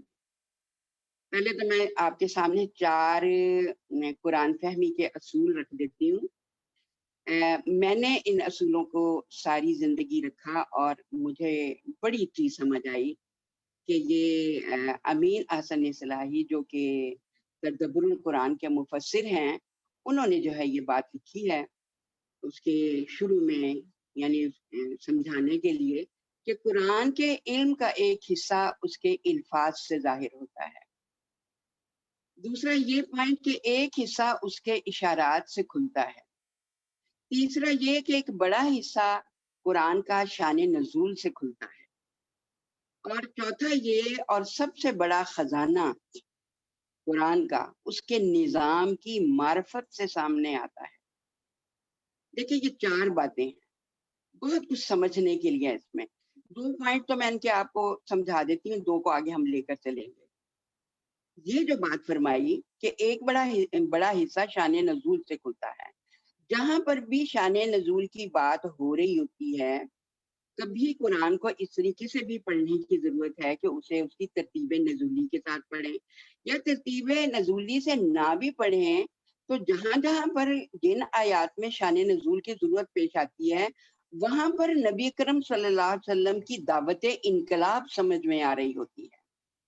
ہمیں پتہ چل رہا ہوتا ہے کہ قرآن نبی کرم صلی اللہ علیہ وسلم کی سیرت ہی کی کتاب ہے جو ہمیں یہ بتانے آئی ہے کہ صرف 23 برس میں ایک رسول کے ذریعے کس طریقے سے عرب میں انقلاب ہوا اور اس کے بعد ان کے ساتھیوں نے کہاں کہاں تک دنیا میں جو ہے وہ 3 کم از کم براعظموں تک خلفائے راشدین نے جو ہے وہ یہ انقلاب برپا کیا، یعنی اللہ کے دین کو نافذ کیا. اور یہ چیز بھی ہم آگے پڑھیں گے. یہ دوسری بات جو سکھائی ہے اور سب سے بڑا خزانہ اس کے نظام کی معرفت سے سامنے آتا ہے، وہ جو ابھی پیچھے میں نے عمارت میں چھت کی بات کی تھی، یہ وہ بات ہے کہ جب تک ہم اسلام کے نظام ہمارے ذہن میں نہ ہو، ہم اسلام کا کام، دین اسلام کا کام، ہم یہ دروس دینے کا کام جو ہے وہ اس کو کر نہیں سکتے. بڑا ضروری ہے کہ وہ سب چیزیں ہماری گرفت میں ہوں اور پڑھی ہوئی ہوں. اب اگلی بات آتی ہے، اس کے لیے میں نے سورہ الفاتحہ کی 3 آیات، 2 نکات کو سمجھنے کے لیے میں نے سورہ الفاتحہ کی 3 آیات آپ کے سامنے رکھنی ہے، کیونکہ جو آگے ہم آپ کو دروس کے لیے آیات دینے والے ہیں ان کا اس سے بہت تعلق ہے. تو اس چیز کو آپ سمجھیں گے تو انشاءاللہ تعالیٰ آپ کو اپنے دروس تیار کرنے میں بھی آسانی ہوگی. تو اس میں ایک چیز کہ قرآن کے علم کا ایک حصہ اس کے الفاظ سے ظاہر ہوتا ہے. اس سے کیا مراد ہے؟ اور ایک حصہ، اچھا الفاظ سے کیا ظاہر ہوتا ہے؟ اب 3 آیات کی میں نے آپ کے سامنے بات کی. اور اس میں کیا ہے؟ الحمدللہ رب العالمین الرحمن الرحیم مالک یوم الدین. اس میں سب سے پہلے اللہ تعالیٰ ایک دعویٰ کر رہے ہیں. یہ دعوے قرآن میں بڑی جگہ پر موجود ہیں، آپ اس کو جگہ جگہ پر پڑھیں گے انشاءاللہ. جہاں پر قسمیں کھائی گئی ہیں وہاں پر بھی یہ چیزیں موجود ہیں کہ اللہ تعالیٰ کا ایک دعویٰ ہے کہ الحمدللہ. اس کا ترجمہ یہ ہے کہ تعریف کی سب قسمیں اللہ کے لیے ہیں. اور اللہ کون ہے؟ اللہ نے یہاں پر اپنا ذاتی نام استعمال کیا ہے اور پھر اس کی ذاتی صفات یہاں پر آئیں. میں نے یہ جو اس دفعہ ہمارا دورہ قرآن ہوا تھا اس میں جو پہلا لیکچر تھا وہ سورہ فاتحہ پر تھا. آپ پلیز اس کو جو ہے وہ ضرور ایک دفعہ کھول کر پڑھیں، ورنہ نادیہ سے مانگ لیں، نادیہ بھیج دے گی. تو انشاءاللہ تعالیٰ آپ کو یہ باتیں وہاں پر بہت اچھی طرح سمجھ میں آئیں گی، کیونکہ ٹائم تھوڑا ہے تو ہم وہ پوری بات جو ہے وہ یہاں پر رکھ نہیں سکتے، لیکن اشارات میں آپ کو دیتی جاؤں. اچھا، اس میں آپ یہ دیکھیں کہ الحمدللہ کہ اللہ تعالیٰ نے ایک دعویٰ کیا ہے اور دعوے کو ثابت کرنے کے لیے اس نے آگے ایک بات رکھی ہے کہ ساری تعریف کی قسمیں اس کے لیے اس لیے ہیں کہ وہ رب ہے. کس کا رب ہے؟ پوری کائنات کا رب العالمین، پوری کائنات کا رب ہے. تو اس کا مطلب ہے کہ یہاں یہ بھی سمجھنے کی بات ہے کہ وہ رب کیا ہے. رب کس کو کہتے ہیں؟ رب اسے کہتے ہیں جو خالق بھی ہو، رازق بھی ہو، یعنی اپنی مخلوق کی ساری ضروریات بھی پوری کرتا ہو، چاہے وہ جاندار ہیں چاہے وہ بے جان ہیں، اور ساتھ ساتھ اس کا ہی حکم جو ہے وہ مکمل طور پر ہر چیز پر چلتا ہو، پوری کائنات میں پر اس کی حکمرانی ہو. تو وہ اس درس میں جو ہے وہ میں نے پوری طرح بتا دیا ہے کہ خالق کے نیچے کون سی صفات ہیں اور رازق کے نیچے کون سی ہیں اور حاکم کے نیچے کون سی ہیں. آپ دیکھ لیں ایک حاکم کو دنیا کا ایک ملک کا نظام چلانے کے لیے کتنے اداروں سے اس کا تعلق ہوتا ہے، کتنی سمجھ اس کو رکھنی ہوتی ہے، اور جہاں پر اس کی سمجھ نہیں ہوتی جس ادارے کے بارے میں وہاں پر وہ مار کھا جاتا ہے. یہاں تو بات ہے رب العالمین، کائنات کے رب کی.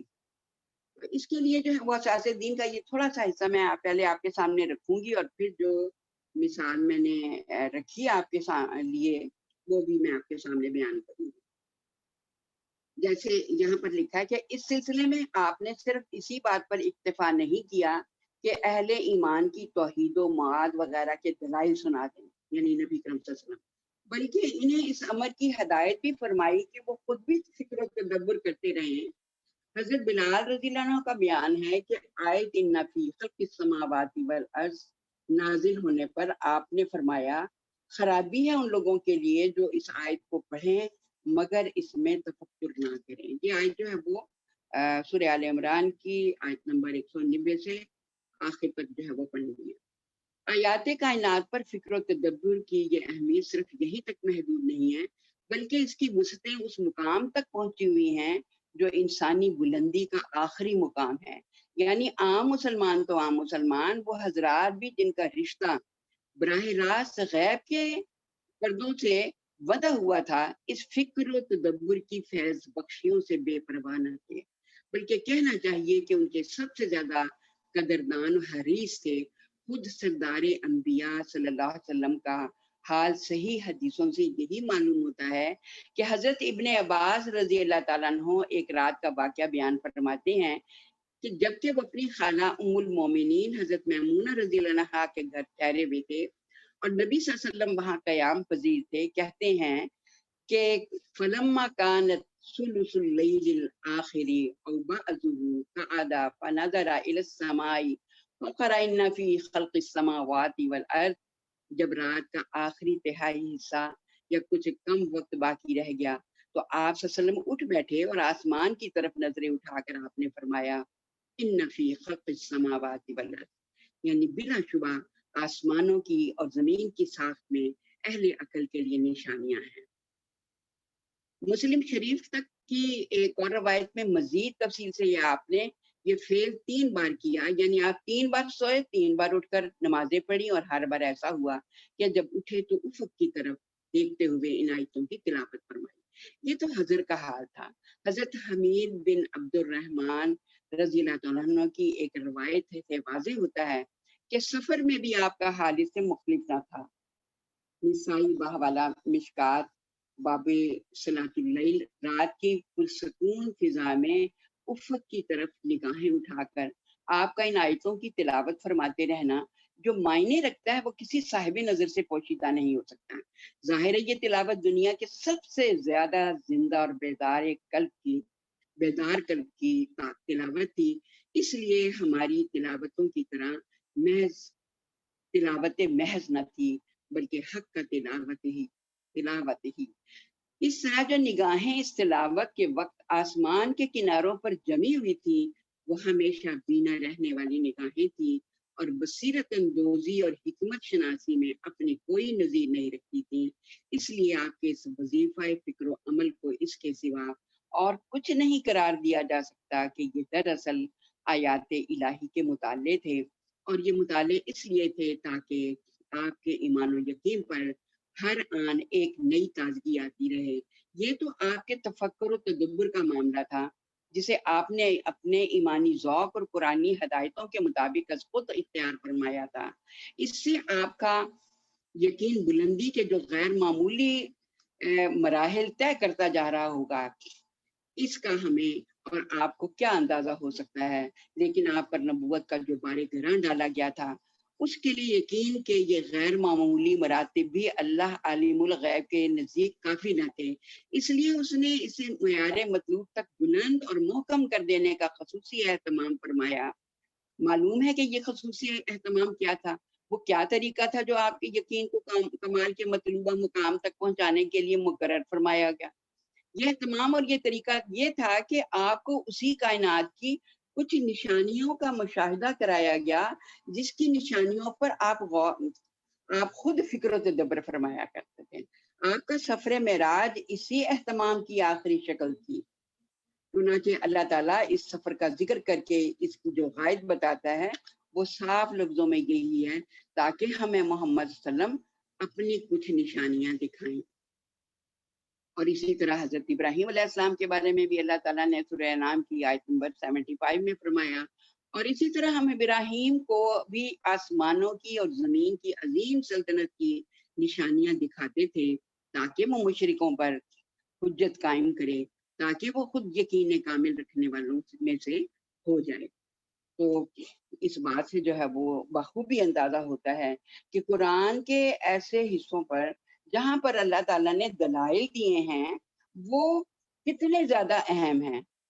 اور پھر میں تھوڑا سا جو اسی چیز کو بیان کرنا چاہ رہی ہوں، پہلے جو میں نے یہ سامنے آپ کے بات رکھی کہ الہ اس کو کہتے ہیں جس کے بارے میں سوچ کر غور و فکر کر کے آدمی کی عقل حیران ہو جائے۔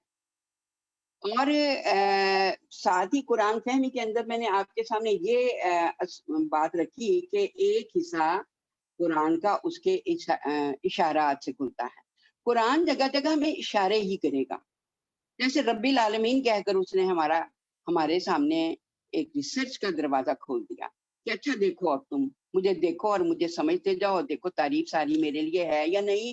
تو یہاں پر آپ یہ دیکھیں کہ میں 4-5 منٹ میں آپ کے سامنے یہ چیز رکھتی ہوں، آپ غور سے سنیں اور پھر یہ دیکھیں کہ عقل کیا کہتی ہے، کہ حیرت میں پڑتی ہے یا نہیں۔ سورہ الانبیاء کی آیت نمبر 30 میں اللہ تعالیٰ فرماتے ہیں، کیا انکار کرنے والے دیکھتے نہیں کہ آسمان اور زمین باہم ملے ہوئے تھے، پھر ہم نے انہیں جدا جدا کر دیا۔ سوچئے آج سے 1400 سال پہلے اللہ نے بتا دیا کہ کائنات شروع ایک ہیولا تھی جو گیسز پر مشتمل تھی، دھماکہ بگ بینگ ہوا اور کائنات پھیلتی چلی گئی۔ سورہ حامیم سجدہ کی آیت نمبر 11 میں اللہ تعالیٰ فرما رہے ہیں، پھر وہ آسمان کی طرف متوجہ ہوا جو اس وقت محض دھواں تھا، اس نے آسمان اور زمین سے کہا کہ وجود میں آ جاؤ، خواہ تم چاہو یا نہ چاہو۔ دونوں آسمان اور زمین نے کہا کہ ہم آ گئے فرما برداروں کی طرح۔ العالمین کا تھوڑا سا تعارف، کیونکہ وہ الغیب ہے، اس کی نشانیوں سے ہی اس کی پہچان ہوگی. سوچئے آج کی ریسرچ جو ہے وہ رب العالمین کی، اس عالمین کی تشریح کیسے کر رہی ہے. ہمارا سورج ہماری زمین سے 10 لاکھ گنا بڑا ہے. یہاں پر ہم نے ساتھ ساتھ اپنی معرفت بھی حاصل کرنی ہے کہ ہم کیا ہیں. اللہ نے کیوں ہمیں یہ اتنی بڑی بات کہی ہے کہ سوچو اس کے بارے میں کہ ہماری حیثیت کیا ہے اور کائنات کی حیثیت کیا ہے اور اس کے مالک کی کیا حیثیت ہے. کہ ہمارا سورج ہماری زمین سے 10 لاکھ گنا بڑا ہے. ایٹا کیرائن نامی ستارہ ہمارے سورج سے 50 لاکھ گنا بڑا ہے. بیٹل ستارہ 30 کروڑ گنا بڑا ہے ہمارے سورج سے. کینی میجورس ہمارے سورج سے 1 ارب گنا بڑا ہے. اور ہماری کہکشاں میں ملکی وے میں 100 ارب سے زیادہ ستارے یا سورج ہیں. 1838 میں دریافت ہوا کہ ہمارے قریب ترین سیارے سے روشنی، ستارے سے روشنی ہم تک 10 سال میں پہنچتی ہے، جبکہ روشنی کی رفتار 1,86,000 میل فی سیکنڈ ہے. ہمارے سورج سے زمین تک روشنی تقریباً 8 منٹ میں پہنچتی. تو سوچیے جو سیکنڈ لاسٹ ہم سے یہ جو ستارہ ہے 10 سال میں روشنی ہم تک پہنچتی تو کتنی دور ہے. اور یہ ہمارا ملکی وے کا حصہ ہے. تو ہماری کہکشاں اتنی بڑی ہے کہ صرف اس کو روشنی کی سپیڈ طے کرتے ہوئے 1,00,000 سال لگتے ہیں. ہماری ہمسایہ کہکشاں اینڈرومیڈا ہماری کہکشاں سے دگنا بڑی ہے. M81 ہماری کہکشاں سے 60 گنا بڑی ہے. ICI 011 600 گنا بڑی ہے ہماری ملکی وے سے. پھر کہکشاؤں کے ملنے سے کلسٹر بنتے ہیں. ہماری کہکشاں جس کلسٹر سے تعلق رکھتی ہے اس میں 47,000 کہکشائیں ہیں. یہ کلسٹر مل کر سپر کلسٹر بناتے ہیں. ہماری کہکشاں super cluster, local super cluster میں ہے. اس میں 100 کے قریب اس طرح کے کلسٹر ہیں. اندازہ ہے کائنات میں 1 کروڑ سپر کلسٹر ہیں. یہ ہے ابھی کائنات پوری دریافت نہیں ہوئی جس کا وہ مالک ہے، جس کی طرف رب العزت اشارہ فرماتے ہیں. اور پھر اس کے آگے جب دلیل کی اللہ تعالیٰ دیتا ہے سورہ زمر کی آیت نمبر 67 سے 69 میں، ان لوگوں سے اللہ کی قدر ہی نہ کی. ان لوگوں نے اللہ کی قدر ہی نہ کی جیسا کہ اس کی قدر کرنے کا حق ہے. اس کی قدرت کاملہ کا حال تو یہ ہے کہ قیامت کے روز پوری زمین اس کی مٹھی میں ہوگی اور آسمان اس کے دستے راست میں لپٹے ہوئے ہوں گے. پاک و بالا تر ہے وہ شرک سے جو یہ لوگ کرتے ہیں. اس روز سور میں پھونکا جائے گا اور وہ سب مر کر گر جائیں گے جو آسمان اور زمین میں ہیں، سوائے ان کے جنہیں اللہ زندہ رکھنا چاہے. پھر ایک دوسرا سور پھونکا جائے گا اور یکا یک سب کے سب اٹھ کر دیکھنے لگیں گے. زمین اپنے رب کے نور سے جگمگا اٹھے گی. کتاب ایمان لا کر رکھ دی جائے گی. انبیاء اور تمام گواہ حاضر کر دیے جائیں گے. لوگوں کے درمیان ٹھیک ٹھیک حق کے مطابق فیصلہ کر دیا جائے گا. دیکھیے اتنی بڑی کائنات کا مالک ہے وہ، اور سب کچھ ہمیں بہت کچھ نظر آ رہا ہے. تو یہ باتیں کون سی ایسی مشکل ہیں جو ہمارے چشم تصور میں نہ آ رہی ہوں. تو یہ سب باتیں جو ہیں وہ اللہ نے دلائل سے پروف کر دی ہیں آج ہی ہمارے سامنے.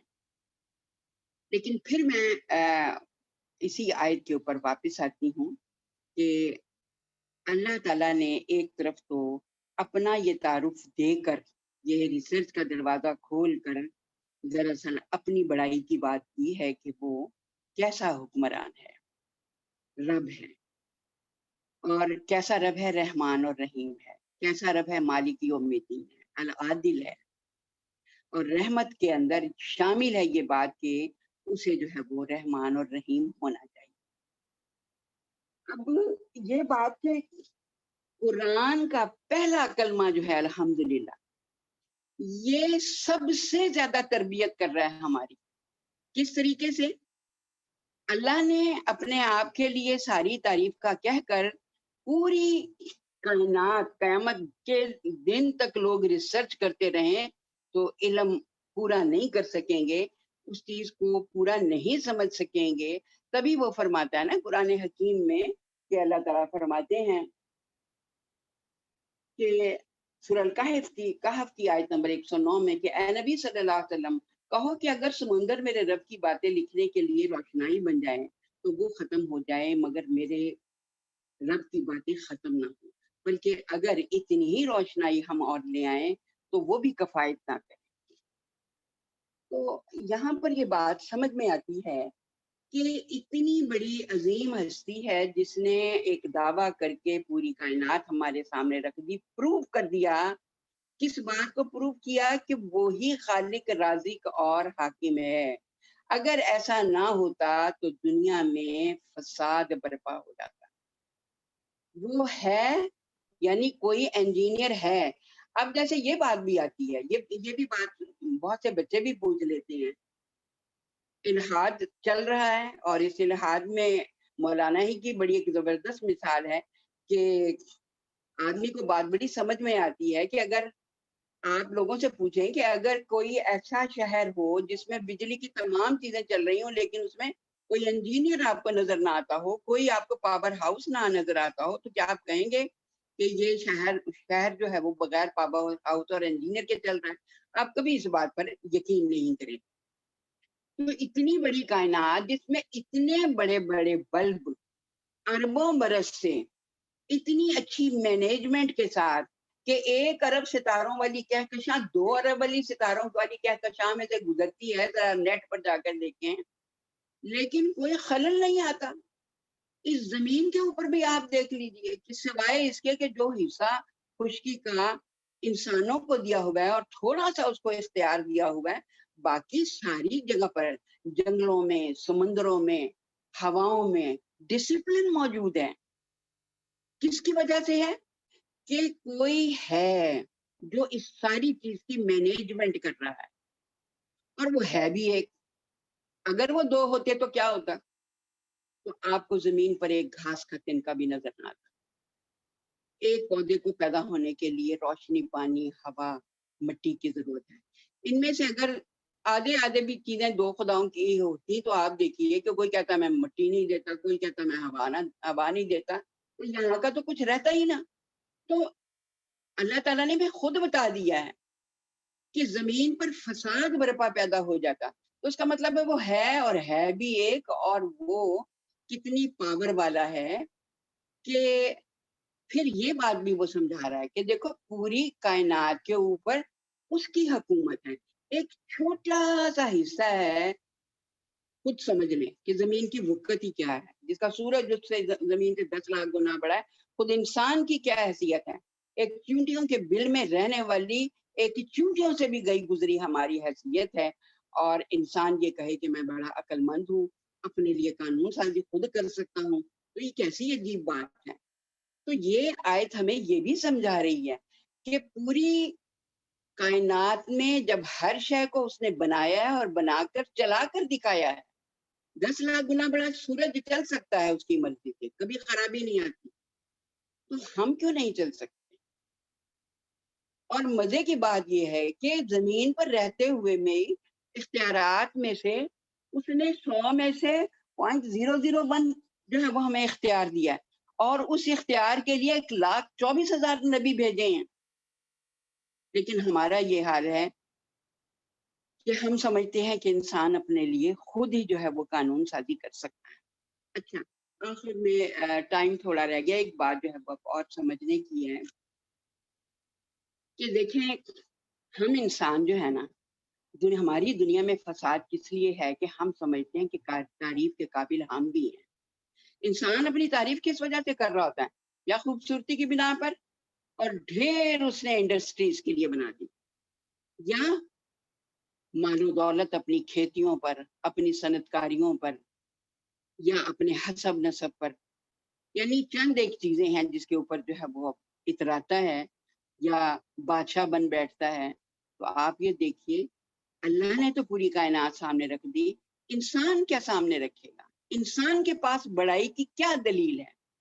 اگر وہ اپنے آپ کو چھوٹا بنا کر نہیں رکھتا، رب کا بندہ نہیں بنا کر رکھتا، تو وہ زمین پر صرف فساد ہے۔ بعض اوقات آپ دیکھیے کتنی ایک 1.25 ارب سے زیادہ مسلمان ہیں، اتنے مسلمان اس عقیدے کو اگر سمجھتے ہوں اور قرآن کے مطابق چلنے والے ہوں، تو کبھی بھی دشمن ہمیں ٹیڑھی آنکھ سے نہیں دیکھ سکتا۔ خرابی کہاں پر آئی کہ ہم نے بھی اپنے آپ کو کچھ سمجھ لیا۔ غور کیجئے، کہیں ایسا تو نہیں کہ ہمارا کوئی عمل عقیدہ توحید سے ادھر ادھر ہو رہا۔ اور آپ دیکھیں کہ ایک بڑی اہم حدیث ہے جسے ہمیشہ یاد رکھیں۔ میں اس کا مفہوم ہی آپ کے سامنے رکھتی ہوں کہ کوئی ایک مطلب ہے کہ کوئی لفظ آگے پیچھے نہ ہو جائے، کہ آپ صلی اللہ علیہ وسلم نے فرمایا کہ تکبر، بڑائی، فخر اللہ کی چادر، اللہ کا لباس ہے۔ تم میں سے جس نے فخر کیا، بڑائی کی، اپنے آپ کو کچھ سمجھا، اس نے گویا، تو پھر اللہ اس کے ساتھ کیا معاملہ کریں گے؟ یعنی اس نے گویا، اس شخص نے جس نے اپنے آپ کو فخر کیا، اس نے اللہ کی چادر کو کھینچنے کی کوشش کی۔ جس نے اللہ کی چادر کو کھینچنے کی کوشش کی، اللہ اس شخص کا ازار کھینچ دے گا، اس کو ننگا کر دے گا، اس کو رسوا کر دے گا۔ آپ انسانی تاریخ پڑھ لیں، کتنوں کو ننگا کیا، کتنوں کے آزار کھینچے گئے، کس بنا پر؟ کہ اپنے آپ کو کچھ سمجھا۔ دیکھیے، عقیدہ توحید جو 1/3 حصے میں قرآن کے اندر موجود ہے، وہ ہمیں جگہ جگہ سبق دے رہا ہے کہ اللہ کی ذات، اللہ اپنی ذات، صفات اور اپنے حقوق میں یکتا ہے۔ اگر وہ خالق ہے تو ہمیں اس کے دیے ہوئے جسم کو اس کے حکم کے مطابق استعمال کرنا چاہیے۔ جب وہ رازق ہے تو اس کا رزق کھا کر نمک حلال غلام بنے۔ جب وہ حاکم ہے تو اس کی حکومت میں رہتے ہوئے سارے وسائل استعمال کرتے ہوئے اسی کے قانون کے مطابق چلنے کی ضرورت ہے، تاکہ زمین پر امن اور خوشحالی پیدا ہو اور زمین پر ہر قسم کا فساد ختم ہو۔ اللہ تعالیٰ سے دعا ہے کہ وہ ہمیں بہترین طریقے سے سمجھنے والا اور عمل کرنے والا بنائیں۔ آخر میں پھر کہوں گی کہ میں نے کوشش کی ہے کہ بہنوں کو ان کے سبجیکٹ کے مطابق جو ہے بیٹیوں کو قرآن حکیم میں سے آیات کا انتخاب کیا ہے، وہ میں انشاءاللہ تعالیٰ آپ کو بتا دوں گی۔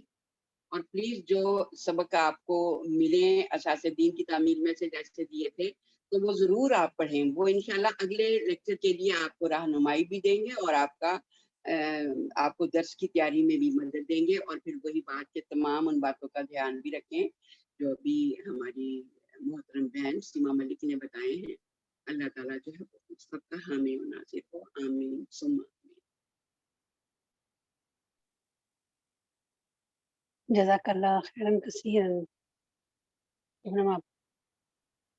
الحمدللہ ہماری شبنم آپا نے بہت کم وقت میں بہت تفصیل کے ساتھ، وقت کی کمی کے باوجود ہمارے رب کا تعارف دیا کہ وہ کیوں ہمارا رب، کیوں ہمارا معبود ہے، وہ کیوں ہمارا الہ ہے، اور کہ یہ ہمارے عقیدہ توحید کی بنیاد ہے کہ ہمارا رب جو ہے وہ ہمارا خالق بھی ہے اور رازق بھی ہے اور ہمارا حاکم بھی ہے۔